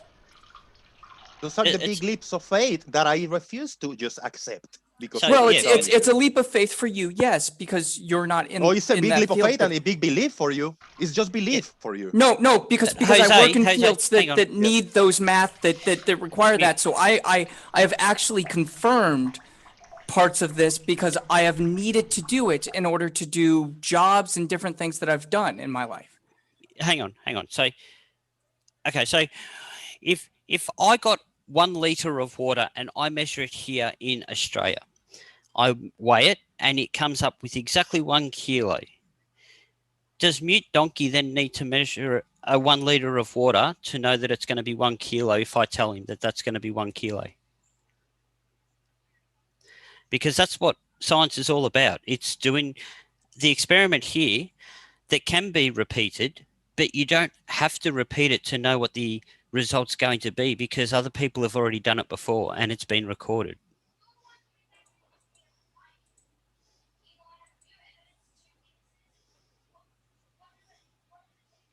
What gets me is that you guys cannot accept that 90% of what you guys talk as debunkers and analyzing these videos is belief and faith. You have to accept that because you haven't done it yourself. No, it doesn't have to be. I got a lot of beliefs. I got a lot of beliefs on the Earth is a sphere rotating, the sun, the moon, the stars, and very far away, and that's what it stops pretty much. But just because it's a belief for you, I'm still not done yet, and I'm going to finish my point. Sorry, you because had a pause. but I wasn't done yet because I haven't done nothing of this, and I don't have anything to challenge it with. I don't have an alternative to present. Everything adds up, and yeah, my observations kind of, conform with that. So I have faith that that is the fact, and I believe that that is the official narrative because I don't have anything to challenge it with. But you, by not accepting it, that's where you're steering away from me taking the other people serious. No, but just because you have it as a belief or faith doesn't mean the rest of us have to have it as a belief or faith. That's all I'm trying to get at is for you, maybe you don't have the skills or the time or whatever to do the experiments or do something to have it as something greater than a belief or faith. But that doesn't mean the rest of us or enough people haven't gone through and done that work to have something stronger, something more concrete than that. Give me an example, because you're talking now directly to me and about me. What have you, Mute Donkey, have done differently that for me could be a belief, but for you it's not, and you have done it? Go ahead, give me an example.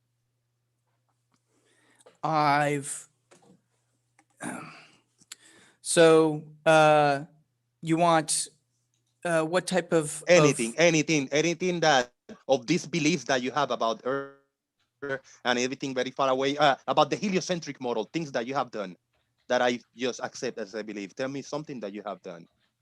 So we can start with astronomy, since you wanted to bring in the heliocentric model as a whole into it. So observations of stars and planets, their motions, seeing rotation in those objects, seeing moons rotate around those objects, with telescopes and a naked eye, so no digital part in between me and the observation. I've done the math because a lot of my work requires higher level math. So I know how to do the math to make those calculations. I can show that that math works for different calculations. Now, my math level obviously ends at a certain point, and I have to start trusting other people who know more math. But math is math. So if you know the basics, like the higher end stuff, yeah, there's a lot of it and it takes time, but like somebody can show it to you and you can pick it up with time. So Dude, I gotta run for 2 minutes. I gotta check on my dog really quick. I'll be back. Okay, no problem.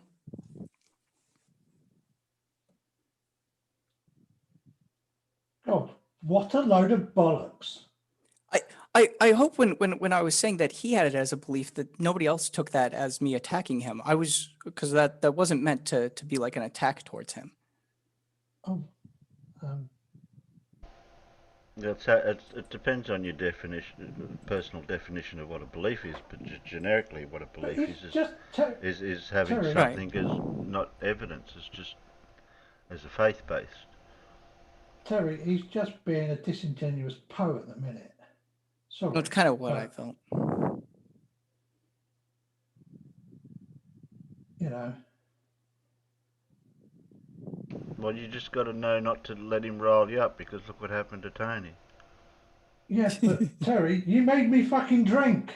So what the hell do you expect? Hey, I'm drinking too, Alan. I'm in the same boat.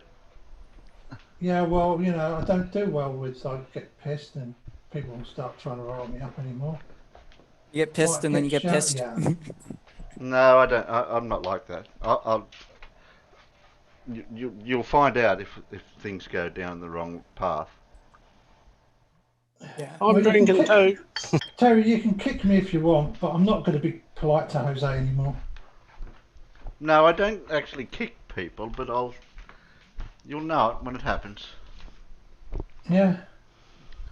In that case, I think I better leave, because otherwise I'm going to be a complete and utter fucking idiot. So just tell Jose he's a fucking twat.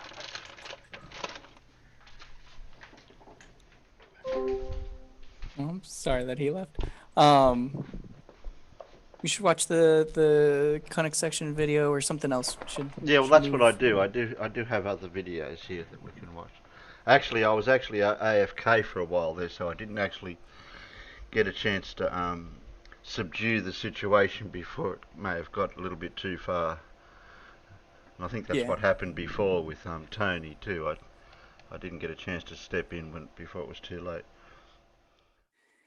Yeah, it was. But I'm still friends. I'm still friends with Tony, so that's the main thing. Well, that's good. All right, sorry about that. I had to run. My doggy will keep howling and howling, and yeah, he needed attention for a second. So we've got Professor Dave, Destroying Flat Earth Without Using Science, Part 4 of the Conspiracy. Didn't we just watch that? Yeah, that's what we just watched. Okay, the other one is Scott Manley, Why Is It Impossible for Telescopes on Earth to See Spacecraft on the Moon. Flat Earth, Math is Not Reality. And Everett Anderson, Mark Taylor versus Bev. So that's just. Terry, I gotta go, man. Let me say my goodbyes. Thank you very much for entertaining me, guys. Flip Flop was full on mode today. Oh, Gary. I think Gary's just sort of just whatever. It was entertaining. He wasn't. He's never been a regular before, and he's only just come up into the peanut gallery recently. So I don't know where he came from. I think he's stalking somebody. Good night, everybody. Night, Flip Flop. Have a good one, mate. I think he's stalking Blue.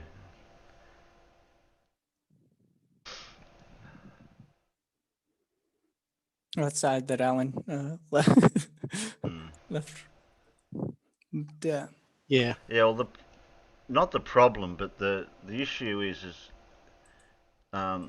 if you say something and you're not understanding the words that are used for the other person to respond, it can cause an argument. Yeah. Which is something that I notice a lot with people. Because a person in Britain or a person in America or a person in Australia, if we all talk, there's words that we say in the context of the topic we're talking about and the way we phrase it can come across different for the other person to understand. Definitely. And there's certain words that can have different meaning behind them, even though it's all English. Mm. Yeah, there's you know, like the meaning is. Yeah, there's a lot of main words that have the same meaning, but it's also the context that you put that word into. Yeah. Right. I should say they have the same meaning, but they have a different like cultural meaning or understanding behind them that changes. Mm-hmm. You know, me and Alan have the same problem with certain things, and I know you guys over in America, we might have the same problem too with certain things. It's just that tolerance that you've got to realise in the first place when you're having a conversation. Yeah. Oh, Gary said I came here since he heard me on Jose's show. You should think, what's Jose?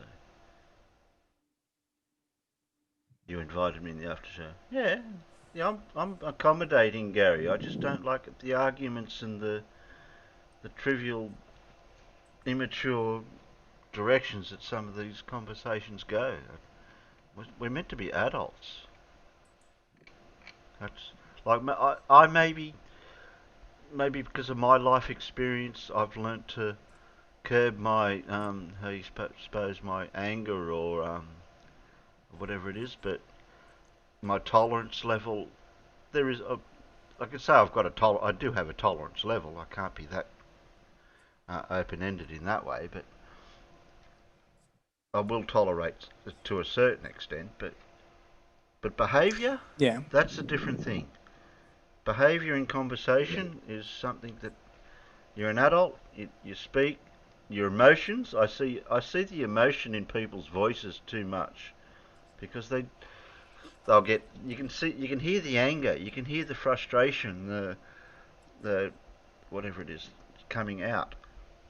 And I notice these. I notice that a lot. Yeah. I will say with some of this, it does get frustrating when it's the same things getting repeated over and over, and it's this willful ignorance of I don't understand it, thusly it can't be understood, and it must be a belief. And it's like, well, that's fine if you don't want to educate yourself on it. Like, I might be against that or whatever, but that's your choice. But that doesn't mean the rest of us can't educate ourselves on whatever topic.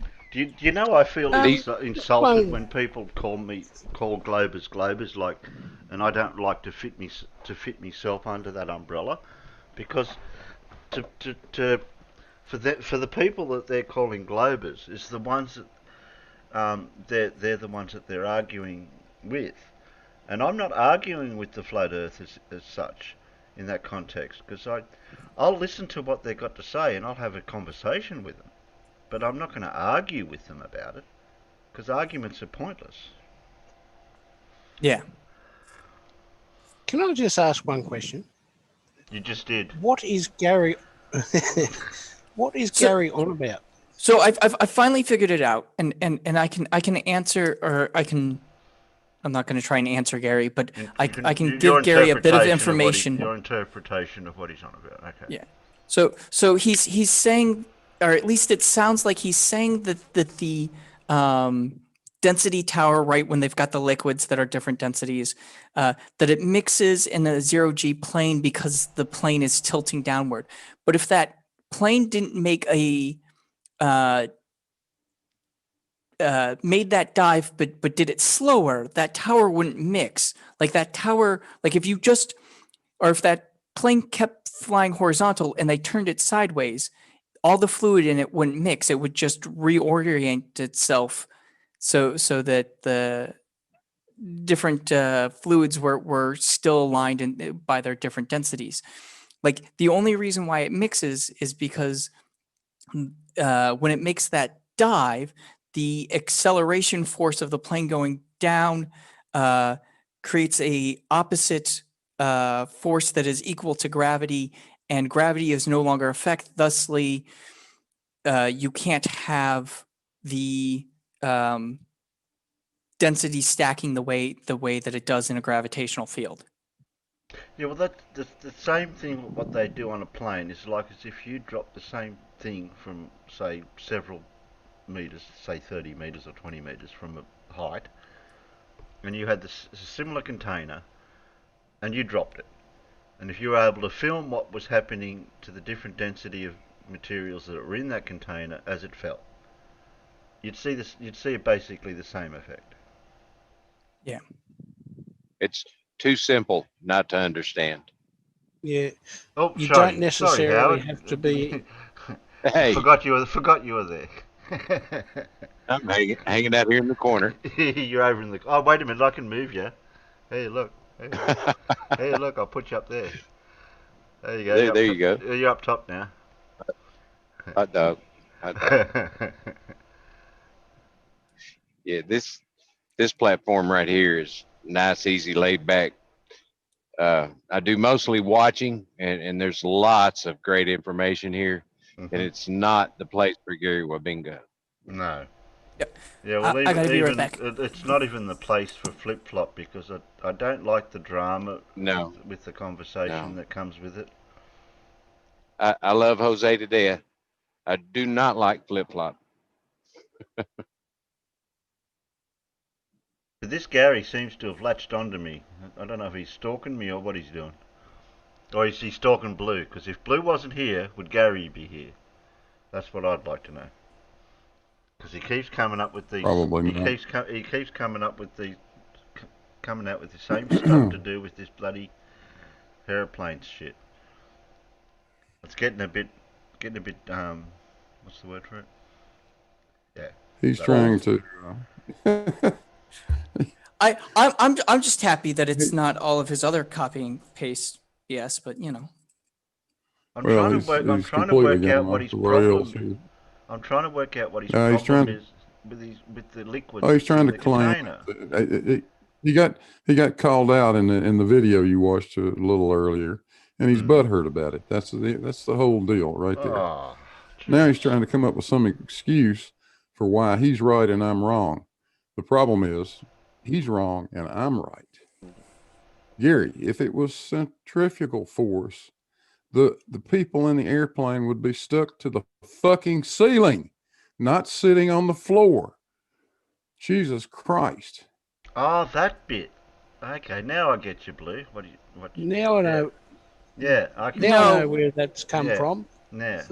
I've been sitting there thinking, what's all this? That's what he's trying to say. He's trying to say that what's going on, because the people have stuck to the ceiling. Yeah, the plane. Yeah, but it's not. If you see those guys go up and get stuck to the ceiling, then the airplane is imparting a force on them. When they just float up off the floor and don't touch any other part of the airplane, how is the airplane imparting a force on them, Gary? Yeah, tell him to watch Arwen. Arwen will explain it all. Well, I will slightly correct you there. The plane is exerting a force on them. It is a force that is equal to gravity in the opposite direction, though. No, I disagree with that. It's negating gravity. Right. By imparting a force that is equal and opposite. Yeah, it's like you're free falling from. It's like you're free falling down, but the plane's just enclosing you, which is stopping all the air resistance around you, and you're just free falling with the plane. Right. When the plane I think he's just trying to make arguments because he can. when the plane's descent rate of descent matches the acceleration of gravity, what force is the airplane imparting? Up until that point, it was imparting a force. We call it the normal force. It's the floating force. When you were sitting on the floor of the plane, flying level, that airplane is exerting the normal force on you. Yes. As soon as it matches the acceleration of gravity, it is not imparting any force any longer. Everything is accelerating at exactly the same rate, which means there is there's no acceleration. All right. Yep. You're right. I was mixed. Right. Bad boy, donkey. Bad boy. Sorry, but that's the other hand. We get confused and admit we're wrong. Sorry, I'm putting you over in the corner. There you go. All right, put me in the corner. Yeah, over in the corner. You got a donkey in the corner. Yeah. Gary, everything I said is exactly correct. Everything. Not a thing in that video is wrong. Now, if you want to be a dumbass, go ahead and be a dumbass.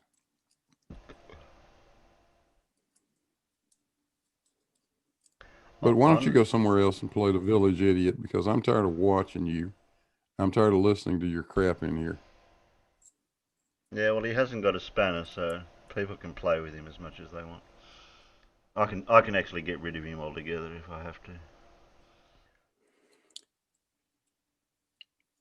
But anyway, back to fun. Yes. What fun have we got next? I've got Mark Taylor versus Everett Anderson. Or I've got, what did I say? Scott Manley, was it possible telescopes on Earth, see spacecraft on the moon, and flat Earth, math is not reality. So if you get all that, in the peanuts, you can pick one of them. And I reposted some in conic sections if we want to go over one of those at some point. That'd be too boring. There's no fun in that. Sorry. I won't forget it. It's there. It's there. Who wants to listen to boring conic sections or the other 3 videos that I said? Peanuts, come on. Take a number. Well, I've got 3. I've got 3 videos. I'm not going to do the other one. I think that might have.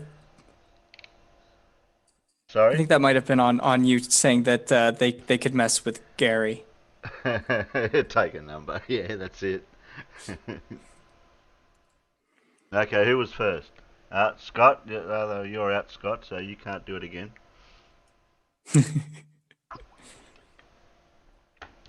Only 1 time out per person. I've used up mine too, so somebody else. That was my first one. Was it? Okay, you and I are out. Were you a virgin in timing people out, Scott? I was until I met Gary.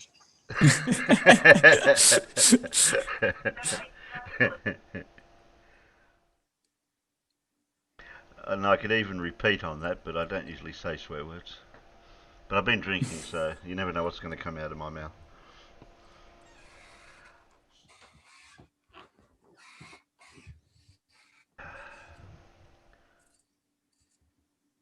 Oh, okay. Somebody said the conic sections are awesome. Alright. Okay. Yeah, I'm not the only math geek. I at least try and find things that are relevant to the channel. Geeks and nerds. How did I latch hold of all you guys? Jeez, you are all boring. Okay. I'll just do it in order of what I've got here. Like, I'm not the most smartest tool in the forest, or whatever you call it. Like, I didn't finish high school, so to speak. Okay then. We'll do them in chronological order of the tabs. There we go. Like, Like, how do I know how to do all this if I haven't learnt anything, like some flurfers don't do? Can't learn. That's weird, that. And I'm not, like, being uneducated and I've learnt all this. What does that say for flurfers? You have a willingness to learn and they don't. I'm able to learn. Not and a willingness, yeah. Willingness and able. The capacity. There we go. Hello, it's Scott Manley here. Last weekend, the Hayabusa 2 spacecraft flew past the Earth on its way back from the asteroid Ryugu. While it did this, it dropped off a sample return capsule which screamed through the atmosphere and landed in the Australian outback. That sample canister contained samples from the asteroid Ryugu, which of course are now being dissected by Japanese scientists to figure out what it can tell us about the early solar system. But I don't want to talk about that. I want to talk about this photograph which was taken by a telescope showing the spacecraft and the sample return canister when they were about 160,000 kilometers from the Earth. That is about 100,000 miles for those that speak imperial. It's 40% of the distance from the Earth to the Moon. And that capsule which is imaged, it's 40 centimeters across. It's about that size, 16 inches. It's really tiny, and yet with the telescope set up correctly, it can be imaged and tracked in space if you know where to look and where it's moving. Now, the same weekend, Chang'e 5 was on the surface of the Moon and it was performing its sampling of the surface. And the Lunar Reconnaissance Orbiter flew over it and was able to take this picture showing the spacecraft on the surface of the Moon casting a shadow. So now, you might say, well, wait a second, if we can photograph a 40 centimeter spacecraft, at 40% of the distance to the Moon, surely we can see a 100 centimeter spacecraft at 100% of the distance to the Moon, right? Well, you could, but you couldn't see it if it was on the Moon. And so this is a question I asked. Why can't you see spacecraft on the Moon using telescopes on Earth? And to understand how this is, or why this is, you have to kind of understand what's really happening with telescope imaging. So, when you're trying to take a photograph of something against a dark background, what you're really looking for is a point of light. You want to condense all your photons into one area. So if you know there's a spacecraft out there, you set your telescope to track that spacecraft for long enough that you get enough photons in that area that it lights up your pixel. The telescope, of course, is like a big collector mirror and then some other focusing mirrors, and then there's a sensor, and the sensor has like pixels which convert the amount of light into an electrical signal which can be converted to an image.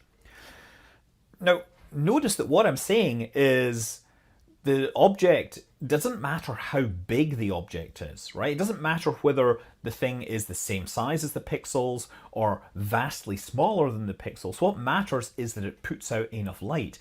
And actually, if you do the math, that sample return capsule is smaller than some stars that we can see in our night sky with the naked eye.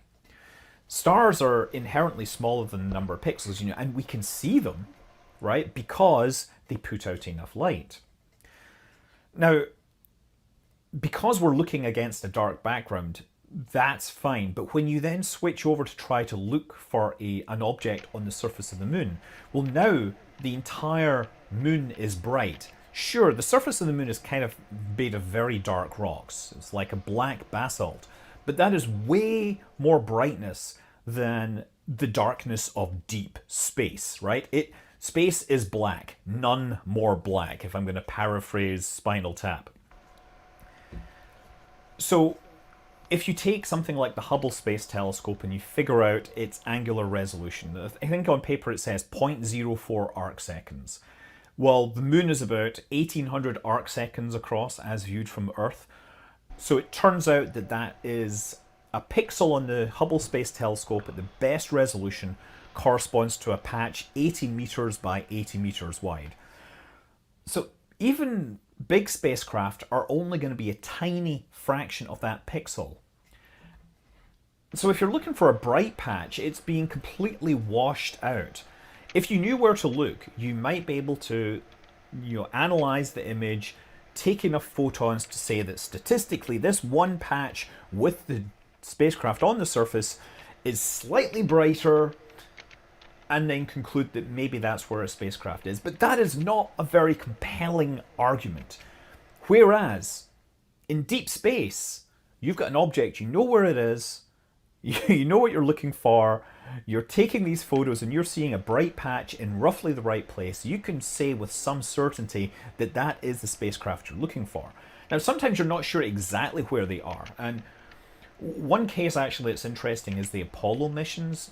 When Apollo was flying to the moon, we had the command module and the lunar lander, and people were imaging these from the planet Earth. The amateurs were setting up their telescopes, knowing roughly where they were, and they were taking photographs, using 50-year-old technology.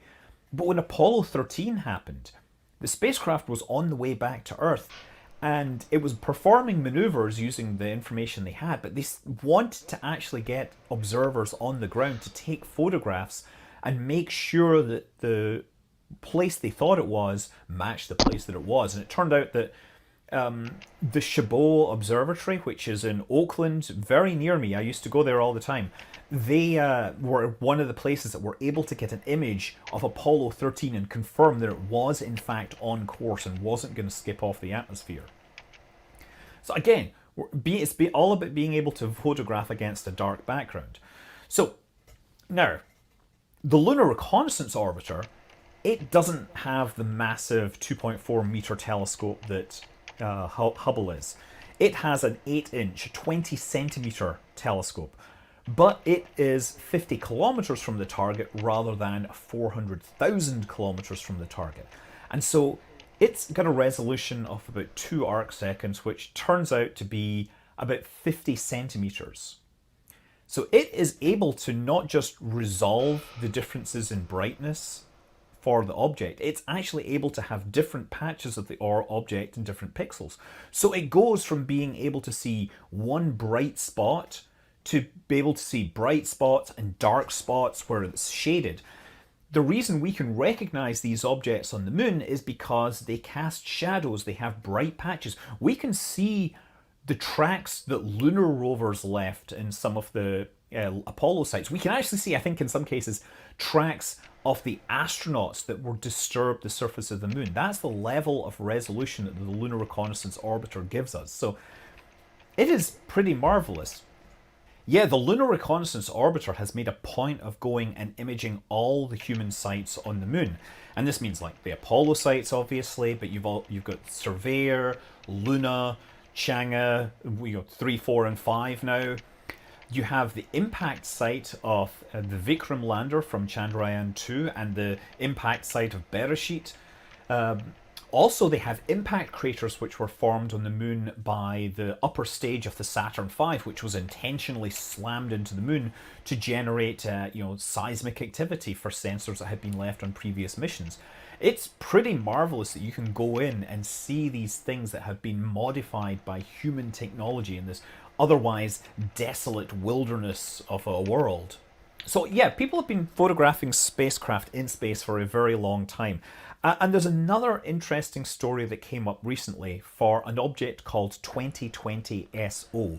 So 2020 SO was originally discovered by the Pan-STARRS telescope, which is an automated telescope in Hawaii, which is looking for looking for asteroids, pardon me.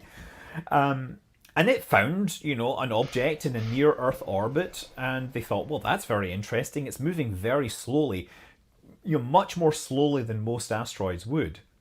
So they track it, and they realize it's going to come in very close to the planet Earth and actually get a gravity assist from the moon that will slow it down. It'll actually slow it and capture it into an orbit for a few months before getting kicked back off into space.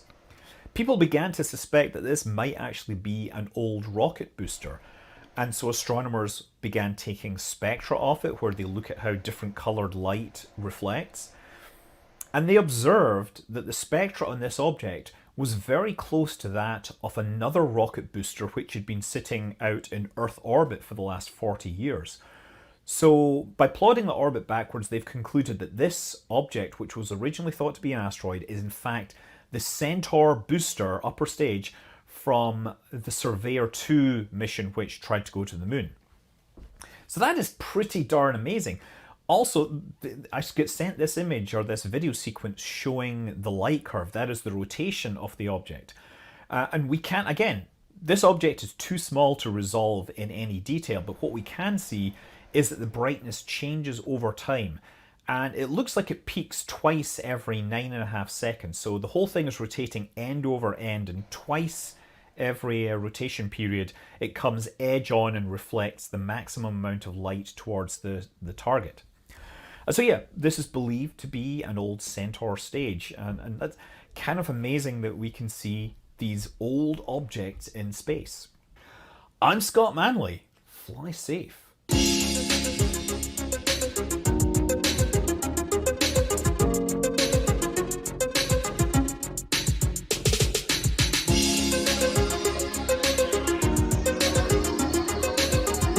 Yep.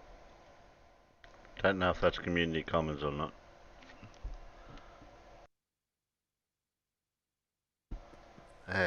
Hopefully. I know. That's interesting. I was trying to catch it just before it got in. Yeah, all the stuff that could be flying around out there that they've left up there.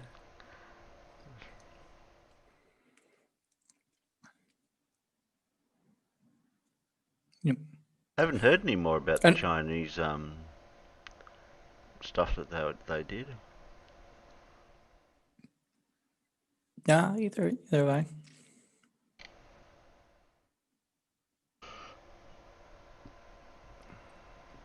Oh, geez. No, I was just reading the peanut gallery. Yeah. But some people's reputation precedes them, and you get that sort of feeling where this is just going to be the same.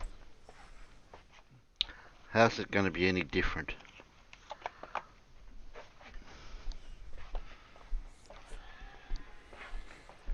Mm-hmm. Like, I'm not... What's the word for it? Like, if there was two people here, like I know Flip Flop, I know what he's like. Just people just get under his skin, or whatever they call it. But he gets under people's skin, I think yeah, is that's what you it. mean.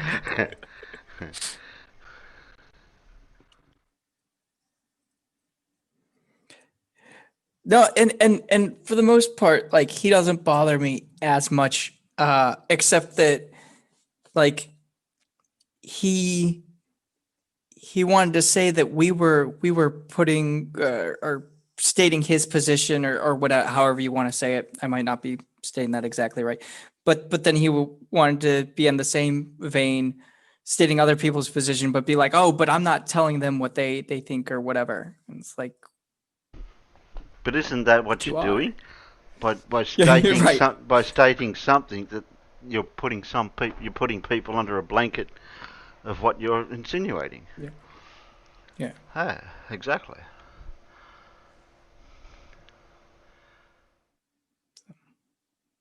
Yeah, that's right, Blue.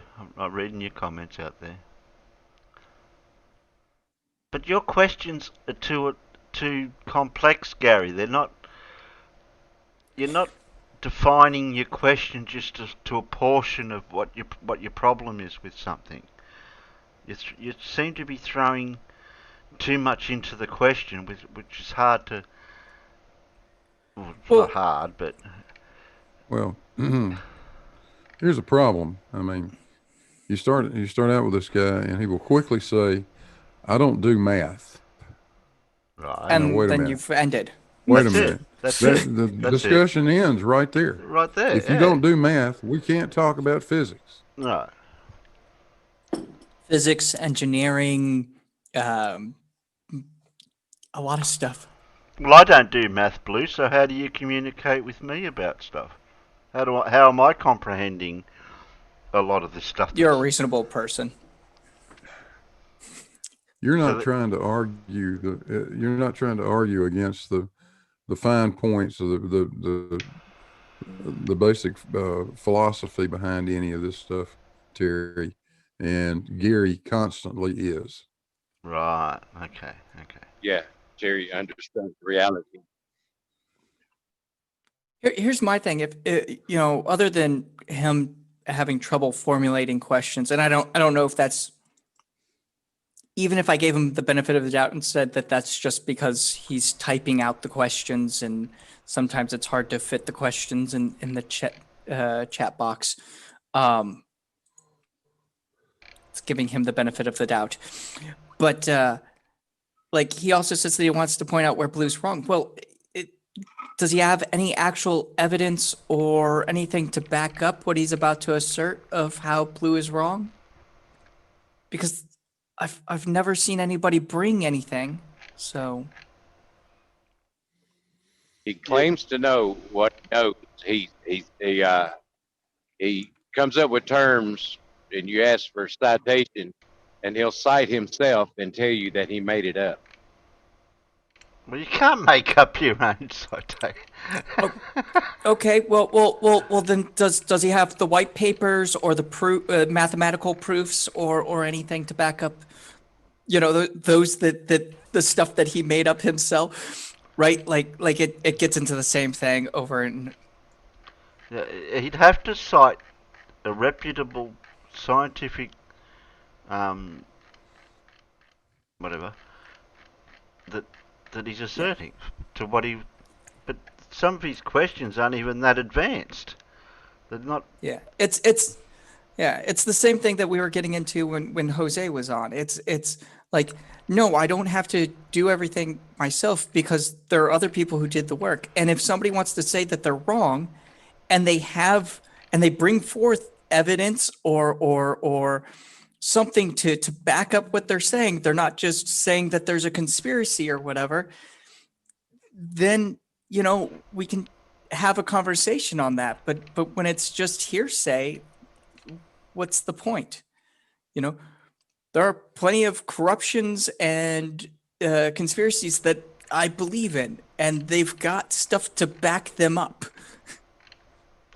How about I put an ultimatum to this Gary person? If he's got a blanket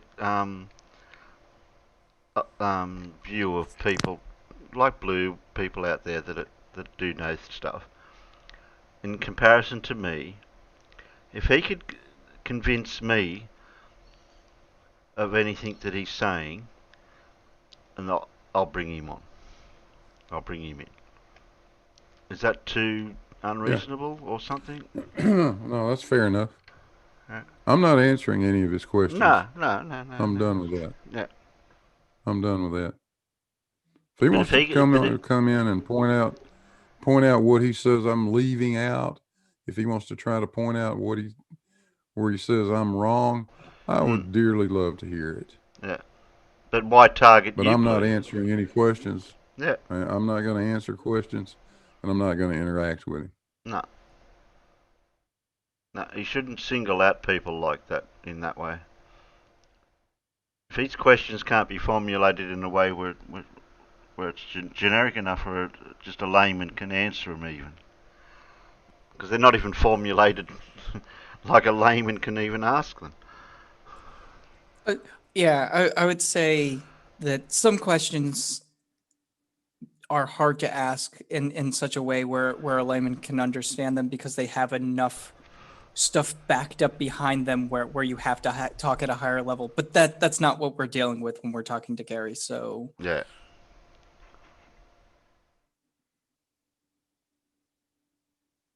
Now,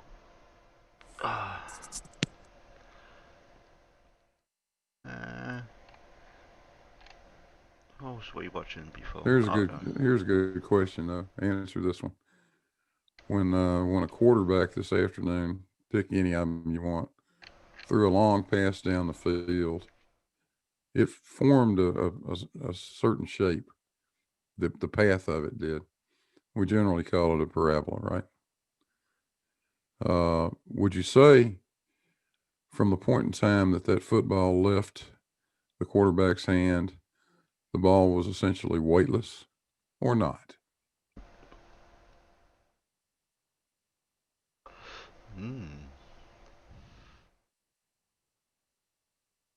Now you don't have to be a football person to understand that.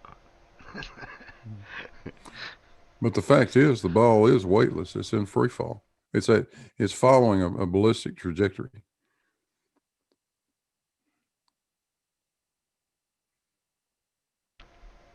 It is literally weightless. Right up to the point that it lands in the receiver's hands or hits the ground, at which point the normal force comes back into play, and now the thing isn't weightless anymore. And that's exactly how the vomit comet works. The weightless portion of the flight doesn't start at the top of the arc. It starts before they ever get there. Don't people that do trampolining have the same effect when they're doing those high flips and high jumps? Yeah. When they get to that apex of where they've jumped to, they'd feel weightless before they come back down again. That'd be a weird feeling. I haven't done it though, but I can imagine it'd be cool. Oh wow, Gary apologized.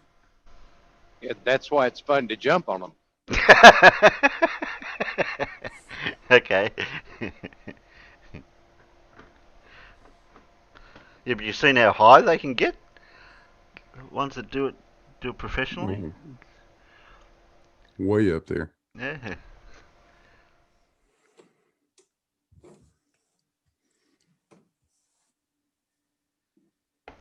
You know what sucks is when you're jumping on the trampoline and you come back down and miss. Well, when you come back down, you notice your friends are all assholes because they moved it out of the way. Oh no, that's cruel. That's cruel. Sorry for the language.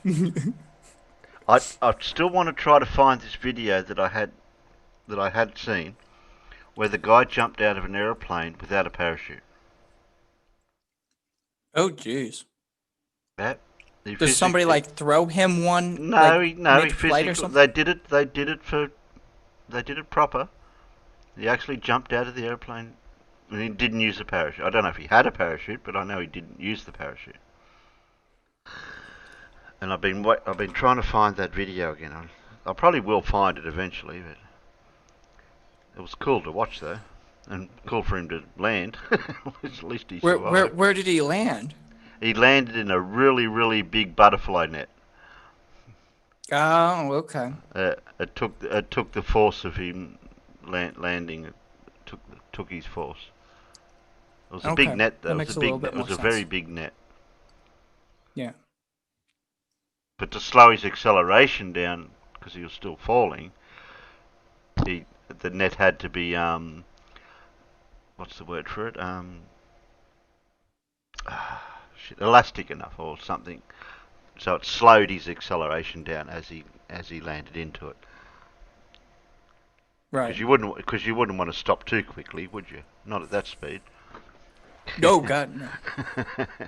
Like that becomes the problem with water, because the surface tension of water becomes like a concrete, basically like yes, like concrete. in concrete. Mythbusters did that with their dummy thing. That dummy that they used. They dropped it, Buster, and they were dropping a hammer because there was a myth that the bloke dropped his hammer before he fell off the Golden Gate Bridge or some bridge like that, and he dropped the hammer before he fell into the water, and that broke his fall because it broke the surface tension of the water before he. Any other vids, Terry? Oh, do you want me to do work? I'm drinking beer here. I can't do anything. No, what you was just talking about. I was just posting any other bits. Yeah, he found it for you. Any other vids? Where am I? I don't know where I am. Things are looking blurry for some reason. Why is that? You've either had one too many beers, or you need to have at least one more beer. Oh, okay. Any other vids? Yeah. At least I know my way around. So let's see. Where are we? World's first no parachute into net. You sure that's the same one that I watched? I'll grab It's it. got to be the same dive, I would believe. I have no idea if it's the same one, but it is pretty much what you was talking about. Yeah, I'll just let it go I past. don't know the video you saw, so. Yeah, okay. I'm gonna. I just searched and found that. I'll just let it play through on its own. It only goes for 4 minutes, and there's no.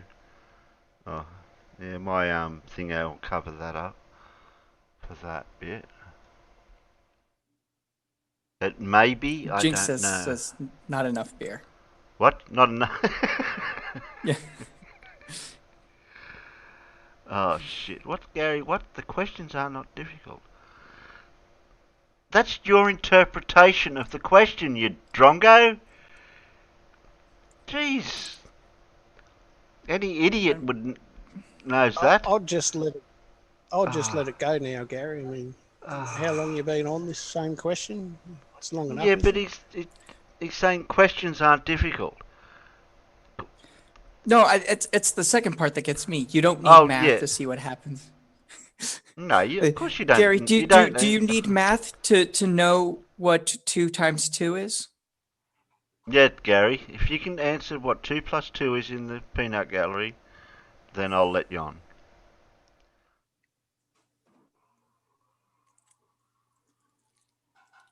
Okay. Where are we? You want that? You want that? Okay. There might be sound. Did you know, on July 30th, 2016, skydiver Luke Aikens made history when he jumped from 25,000 feet out of an airplane without a parachute into a net? Oh, we're done with that bit. Feel better, we jumped. but He does have a parachute, but he doesn't use it. What's going to keep me alive is the jumping. Just repetitive practice, practice, practice. If I miss this target... But personally, I've never heard Yeah, I'm only just has skipping deployed forward. a parachute more than qualified Yes, it's to know not. the It's risk. not one continuous shot. He had was a virtually, of him GPS, a jumping out of the communication plane. device, and an oxygen tank. What he didn't have was a parachute, a wingsuit, or anything else that might help him stop or slow his descent. Okay, he After didn't have a jumping out of the parachute, Cessna shit. airplane at 25,000 feet, Luke quickly reached a terminal velocity of 120 miles per hour.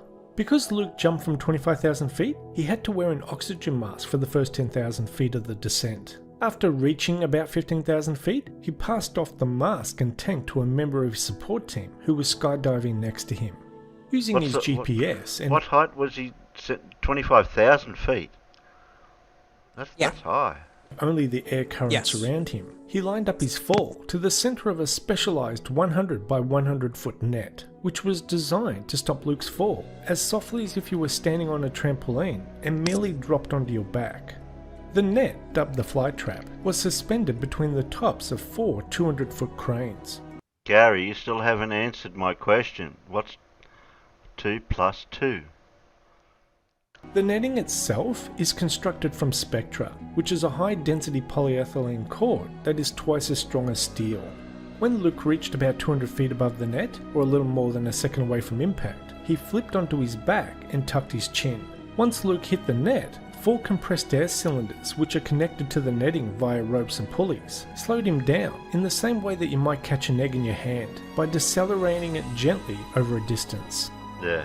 The total time from jumping from the plane to hitting the net took about 2 minutes. But when you were falling from 25,000 feet into a small net you can't even see from 25,000 feet, I bet it felt like a lifetime. Luke Aikens set a new world record performing this jump, and I bet you that's one world record that won't be beaten anytime soon. Anyway, that's the end of this video. Thanks for watching, and we'll see you next time. Did he That's mention really cool. what his terminal velocity speed would have been before he hit, just as he would have hit the net? Would that have been that 9 point meters per second thing, whatever you call it, gravity thing? No. So your acceleration is 9.81 meters per second. Your terminal velocity will be higher than that. Ah, okay. Because you're accelerating that every second until you reach terminal velocity, and then that's determined by the gravity, your mass, and then resistance and different things like that that are going to stop you from being able to accelerate. They said 120 miles per hour. The peanuts. Yeah, the peanut brains are bringing it up. Yeah. So Gary I'm glad they calculated because I didn't want to do the math. So it looks like Gary's not coming onto the live stream. He won't answer me questions. So there you go. That solves that problem. He won't answer my question, so.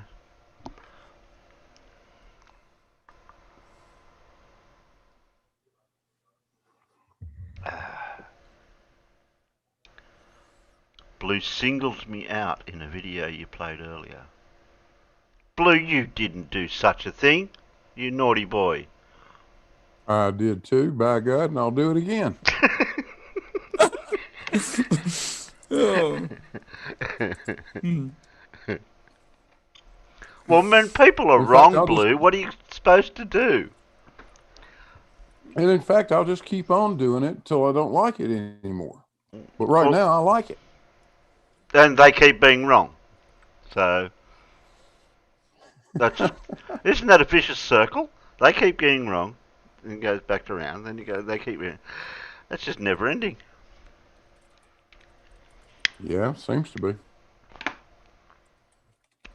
Oh, so Gary doesn't know what 2 plus 2 is, Blue. So even I know what 2 plus 2 is.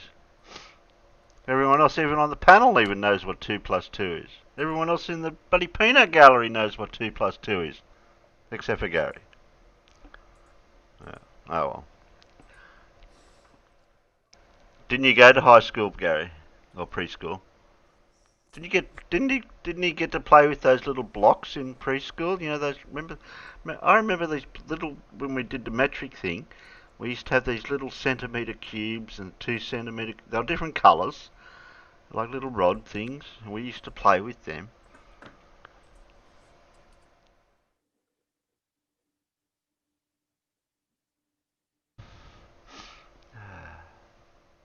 Oh, he's ignoring us. He wants us to listen to him, but he's not listening to us. So it goes both ways, Gary. You don't listen to us, we won't listen to you. That was that one. So I've either got Everett Anderson, Mark Taylor versus Bev,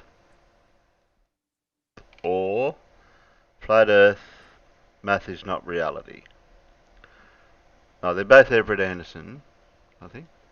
Yeah, they're both Everett Anderson. Oh, pardon me. And you can't even say my name right. That's why you spelt it wrong, Gary. You want me to say your name wrong?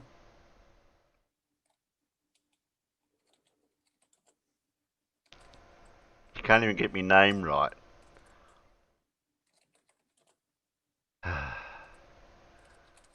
People, I tell you, they just haven't got a clue. Anything but Bev. I'll jinx you, that's all I have is these two from Everett Anderson.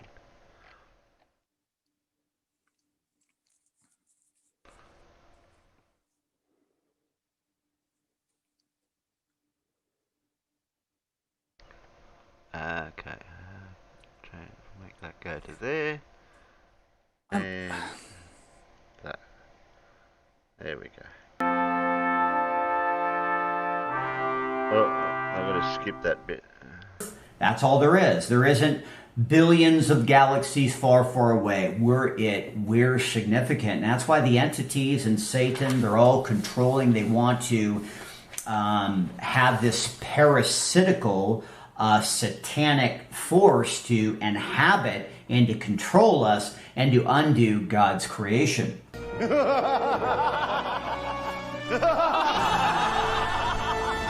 If you understand God's creation, then you understand that Satan is trying to undo God's creation. But if you don't understand God's creation, then you're going to go along with a satanic plan. Perhaps we can make a deal of some sort. Now he walketh upon the wings of the wind. Yes, wind is a natural movement of air of any velocity, because remember, wind is in the atmosphere. It's in the vault, the firmament. The wind may have stopped working, but my brain never does. And it's pressurized. And wind has all sorts of different currents. And that's why it clearly shows that if we're spinning at 1,000 miles per hour, you have clouds going this way. They're going at different levels depending on the height. They go in different directions. That defies true science. Enough! Y'all failed miserably. It's time to put a real scientist in charge. You're dealing with true science, which is testable and repeatable. Do I fully understand it? No. Math is not reality, folks. And that's what you have these science priests. Math is their god. And they have all this occult math. I think that's the best thing religion has going for it, is the lack of math. But it's not reality. It's like Einstein's theory, special theory of relativity, is just a theory. Still a theory. And it's in a vacuum. We don't live in a vacuum. Okay, turn on the suction. It's working. Do we live in a vacuum, Stephen? Vacuum doesn't have wind. A vacuum doesn't have air, doesn't have breath, doesn't have atmosphere. Do I fully understand it? No. There's only one of you. You're fearfully and wonderfully made. You're not an accident. You're not by chance, which these satanic priests say, oh no, Big Bang Theory, evolution, heliocentrism, spiraling through infinite outer space. Support Proposition Infinity. They go, oh no, there is no high, there is no most high, because we're spinning and wobbling and twisting and gyrating in 4 different directions at astronomical speeds. Do I fully understand it? No. And how many people look into the firmament, they don't even believe the moon is a light? Do I fully understand it? No. There's water in the air right now, and that's how we have clouds and the weather, and it rains down and waters God's earth. I'm singing in the rain, just singing in the rain. What a glorious feeling! Ah! It burns like a Glasgow bikini wax. Ah! Right. This is water, flat earth water. So the mere aspect of saying water proves unequivocally that the earth is flat. Water seeks its own level. That's why they call it sea level. Do I fully understand it? No. But we're talking about water seeks its own level, does it not? That is true science. Do I fully understand it? No.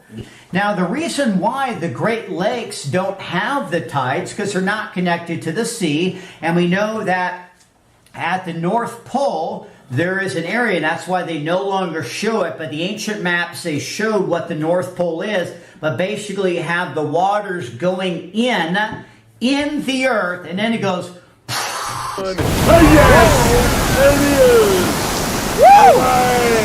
And then it pushes back. Right. And it does it at certain times. Do I fully understand it? How about no? No. No.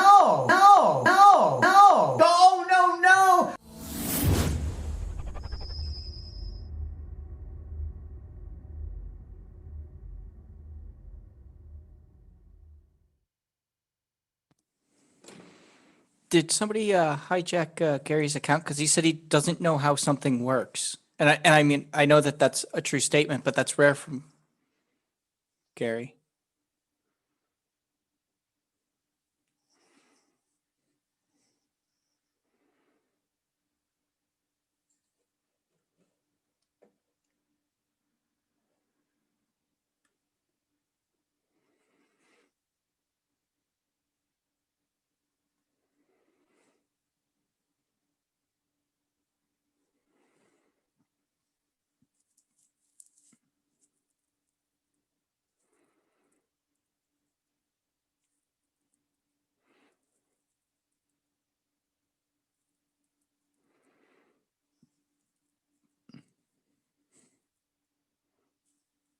Oh, it's his mom.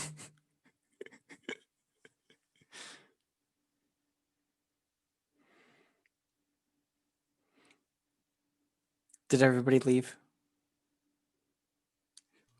Nah. I now own the shit! chat. Oh shit! I was damn it. muted. I was muted. I'm talking away here, and I should have taken over the channel when I had the chance. you did. You missed your moment. Sorry, donkey. Well, actually, I don't have a co-host at the moment. Put your hand up if you want to be a co-host. Here we go. Who's on here? Well, I'm gonna solve your problem for you. I'm gonna solve your problem for you, Terry. Gary's just trying to come on here to get at me. Yeah. And rather than let him wreck your stream, it's late anyway. I'm about ready for bed, so I'll see you guys later. Okay, Blue. See you later, Blue. Okay, It's always good Blue. talking to you. Catch you on Wednesday for the next show, or if not in between. Thanks for dropping by, mate. Okay. All right. See you, man. Later.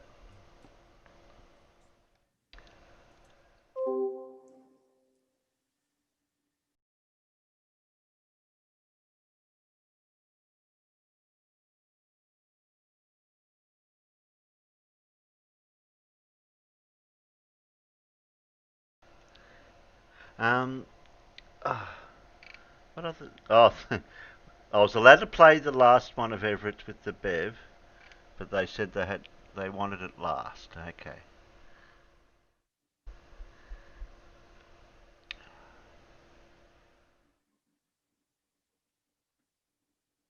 What?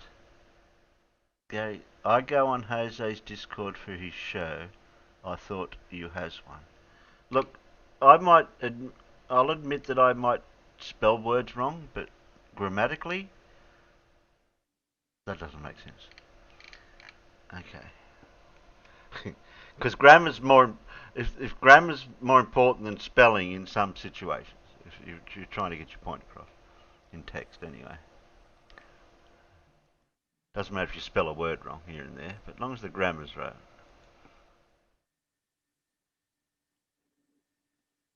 Otherwise, we'd just be speaking like Yoda out of Star Wars. Where are we? There we go. Look at there. Oh, it went across. So this is the last one from Everett. So who we got left here still? Oh yeah, we're still. Is that Yoda or Wookiee? No, Yoda. Oh, you're thinking of Wookiee. Okay. I can't do a Wookiee impersonation. Anyone can do that? Anyone good at Wookiee impersonation? Donkey? Come on, give us your best. Not at the moment, unfortunately. Come on, Howie. Give us your best Wookiee impersonation. Oh shit! Oh, that is pretty good. Wow, you got a hidden talent. No, I'm definitely not doing it. Yeah, no, don't even try. I think we've got a winner here.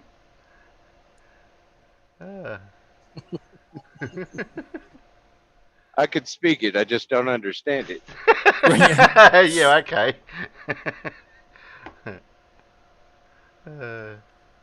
Okay, here we go.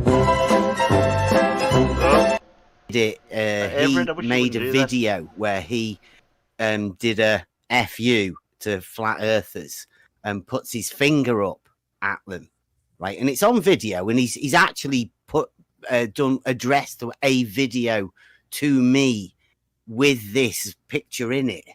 Now I said, "Oh, look at that! It's got a logo on that top." I wonder if they'd be happy that he was representing, the company, because I just assumed it was a company that he was doing that. I thought that's not a very good idea. I don't think I'd do that with a, if I had a work top on. And yeah, I think that's where it went. And then somebody might have posted at some point. is this the workplace that he works for, or had the top on? So, I mean, that's as much as I know. I've never contacted anybody about anything. So if I can be guilty of noticing that he had a work top on, I mean, he said he doesn't even work there for that firm or anything anymore. So, I mean, other than that, I don't know. I mean, if you want to call that doxing, I mean, don't go on video and put your finger up when you've got a work top on. That's some serious doxing going on there. I know. Mm-hmm. Yeah, I guess he's saying, because he's saying you publicly admit your intentions on Twitter and Discord to call to action, like you're calling people to dox him. You're not doxing him yourself. So he's saying that you intentionally did that, put that out there. Slice Barcane is an irrelevant troll on Twitter. Like you people, everybody that I'm here with have helped me like loads. This has been some of the best times with like-minded thinking people. It's been great. Cool. But you didn't think that 8 months ago, though, Bev, did you? Pardon? Oh, hey, Mark. Hey, wait. It takes a lot to get you out, Mark. Is it right to call you? Why? Well, that's your name, isn't it? What are you doing that for, Mark? What? Hold up. You just said it's okay. Shitty underwear, Mark. You just said it's okay. You just said it was okay because Sly posted the pic. Well, you posted your name in Discord, so why is it okay for you to use that and I'm not allowed to use your name? Well, I say, why did you come in? Did you come in just to do that? No, I come in because Emma said that I should come in and talk to her, and I saw her on the panel, and I thought, well, why not come in and join the panel and talk about what you and Emma said about Ranty with all the business with Roxanne and the money and that. Let's get it out in the open. Let's clear the air, so to speak. So you came in to air dirty laundry when it's all over. No, Emma said it's all finished, it's all done, and you want to drag it up again? I said, my goodness. Come to chat to me. I didn't so mean right now in the middle There of is the nothing to talk about, it's over. Mark, you came in here to discuss that business with Roxanne and Ranty. I'm really not interested in bringing that back up again. We put that to bed like a month or so again. We're moving back beyond that. Specifically coming to talk about, that, but I also come in to talk about, how come it's okay if Sly posted a picture for Bev to use that, but I can't use Bev's real name, which is why can't I use his real name? Again, he posted it. Why can't you just be respectful and use the name he's got written on his screen here now? Why do you have to do something? What's wrong with he's got written down on his account now that he's obvious people to refer to him by because he's written it down? Well, why did he post a document with his name on it then? Who cares? Well, I do because I'm calling him. What? Is your name? This guy sounds like an asshole. No, my name's Paige. I would be okay if we just got rid of him. So Like, he's why not the fuck adding are you anything to the talking, conversation. man? He's trying to dox things. Why are you talking? Yeah, hold on. Paige. So Mark, did you just come into dox, or so you're asking? How am I doxing? Brandon, when he posted it with his name on it? If you guys would just hold on, so I can ask Mark a question.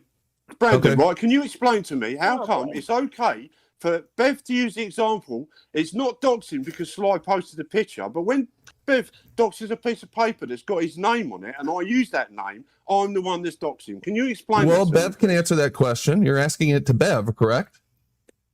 Well, yeah. Well, you was talking to me. Why are you asking me? Why is it okay? I'm not involved in either one of those. So why don't you ask Bev? All right. Why is it that I can't use your name? What's wrong with that? It's like nobody calls me that. Well, no everyone calls me Bev. So why did you post a document with your name on it then if you didn't want people to know your name? Well, now everybody does know my name, right? Because you've just said it. No, right? you posted the document in a public server, Bev. How do you equate that to Sly wearing a jumper and putting his finger up at us? Well, because you just said it's okay, it's not doxing because Sly posted the picture himself, which It's I agree just a with. Which picture. I agree with. I agree with. If Sly's posted the picture, and Well, you'll use why the is picture, Sly saying then it's doxing then? well, that's up to Sly, though, isn't it? But all I'm saying is you can't say that's okay. Sly And I'm publicly not calls me a allowed to use your doxer. name. I'm not allowed to use your name on a document that you've posted Why, yourself. That's why like did double you standard. come in to use my name, Mark? What was the point of that? He's being a dick. He's a dick. Clearly, the Well, only I'm a dick reason for using somebody someone's would name. Clearly. Same reason he uses No, my name when he knows I'm using not. someone's name when get his real identity out there. All right, Why Mark. would you? It's devolving, Trying to man. get his identity. Yeah. We got your point. You got any other point to make, Mark? Do you have any other point to make, Mark? globe? So you're saying I'm not welcome then, Brandon, no? We heard your question. Bev responded to your question. Do you have anything else to say? If the only thing you have to offer is calling out Bev's real name and saying, well, why are then no, you're not. Take that shit and get the fuck out of here, and we'll talk over. Nobody wants to hear that. I wasn't talking to you, Chris, we was were having a perfectly fine conversation Chris, until your drunk ass came in here and started babbling about your drunk bullshit, bro. You're fucking dumb. You're drunk. Get out. Nobody here. You're not giving intelligent conversation. It's time for you to go. What you I sound stupid, so you need to. If you're not drunk, still what you have off. It's your channel. If you say I'm not welcome, I'll leave. But like your conversation is not welcome. Nobody. Is that Brandon Toy speaking in the background? I think so. It Yeah. looks like it's his Yeah, no, I channel. couldn't tell which one was speaking by the thing. He wants to hear. Brandon is the host. Oh, yeah, he's taken over Randy's channel for temporary. But Sorry? No, all good. Okay, he made his point. All right, Mark, you made your point. You made your point, Mark. We're gonna move on. Okay. Maybe this Mark clown knows what. No, maybe this Mark guy knows what Euclid said about the horizon. Can you tell us, Mark? I just find it amusing that they're all meant to be on the same side, but they end up arguing. That's hilarious. That is. Yeah, he said, "Ask." Can you defend your globe in any way? Brandon, come on. No, he doesn't care either way. Well, he's here. Come he's on, what, only here to Ricky? just be personal. Come on, what? That's all he does. That's all he's doing. That's all he's doing. We're moving on. Why are you guys still talking to him? Don't talk to him. So don't fucking talk to him. Dick move. All right, then, Dave. When Nathan Oakley shouts your name out and he said he's on his show. No, you're gone. Cut him off. Cut him off. You know, what does this have to do with Beth? Fuck, Mark. It has nothing to do with Beth. It does. It has loads to do. We were going through the Sly Sparkane thing. That's what it's got to do with it, right? He had to come in to interrupt. If you want to call that doxing, I mean, don't go on video and put your finger up when you've got a worktop on. Yeah, we can't play that sound. Yeah. Just in case.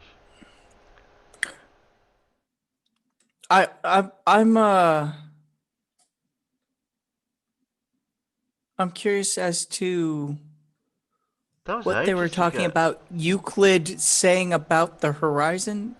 I mean, Euclid discovered geometry and a bunch of stuff, but I don't know any famous quotes from him about the horizon. What I got from that is that that conversation must have been a while ago. I heard that about Sly with his doxing him with his jacket thing for work.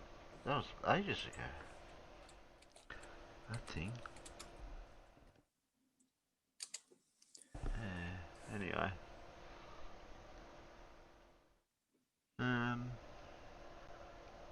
We've been going for 3 hours. I haven't really got much else for you guys.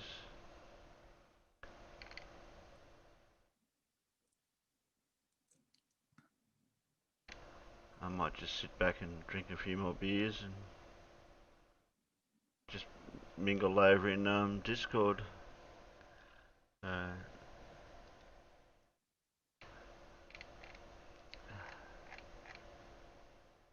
Gary seems to have tapered off, so. Yeah. Well, I mean, when he doesn't have somebody to yell at. Well, he didn't answer me questions, so that's it. Simple question. Oh, if you guys don't mind out in the peanuts and on the panel, we might finish it up here. I'll just go over to Discord and just hang out there for a while.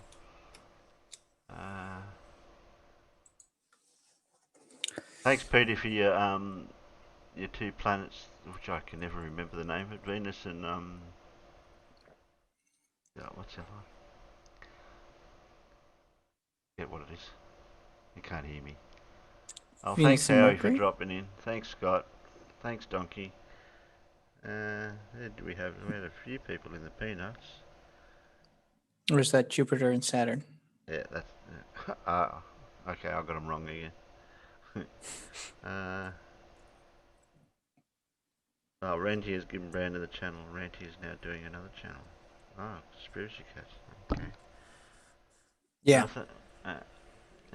Miro Afghans Fire. Really Cygnus out there. Who else did we have? I have to scroll Terry. up. Jinxie. I can't remember who was here earlier. Fred. Miro. Pip. Oh, Pip was here earlier.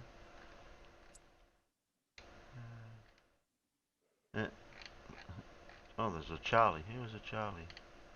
I was saying a Charlie. Oh, okay, there's a Charlie. I didn't even notice. Okay then, guys. We'll see you on Wednesday night. Still haven't figured out if we're finishing off with the X-rays or it'll be a new topic. I'm not sure yet. I'll do some homework tomorrow and see what I come up with. So we'll see you then. If not, we'll see you over in Discord. Sounds good. Later, No guys. worries. Later, guys. Later, Peanuts. All right.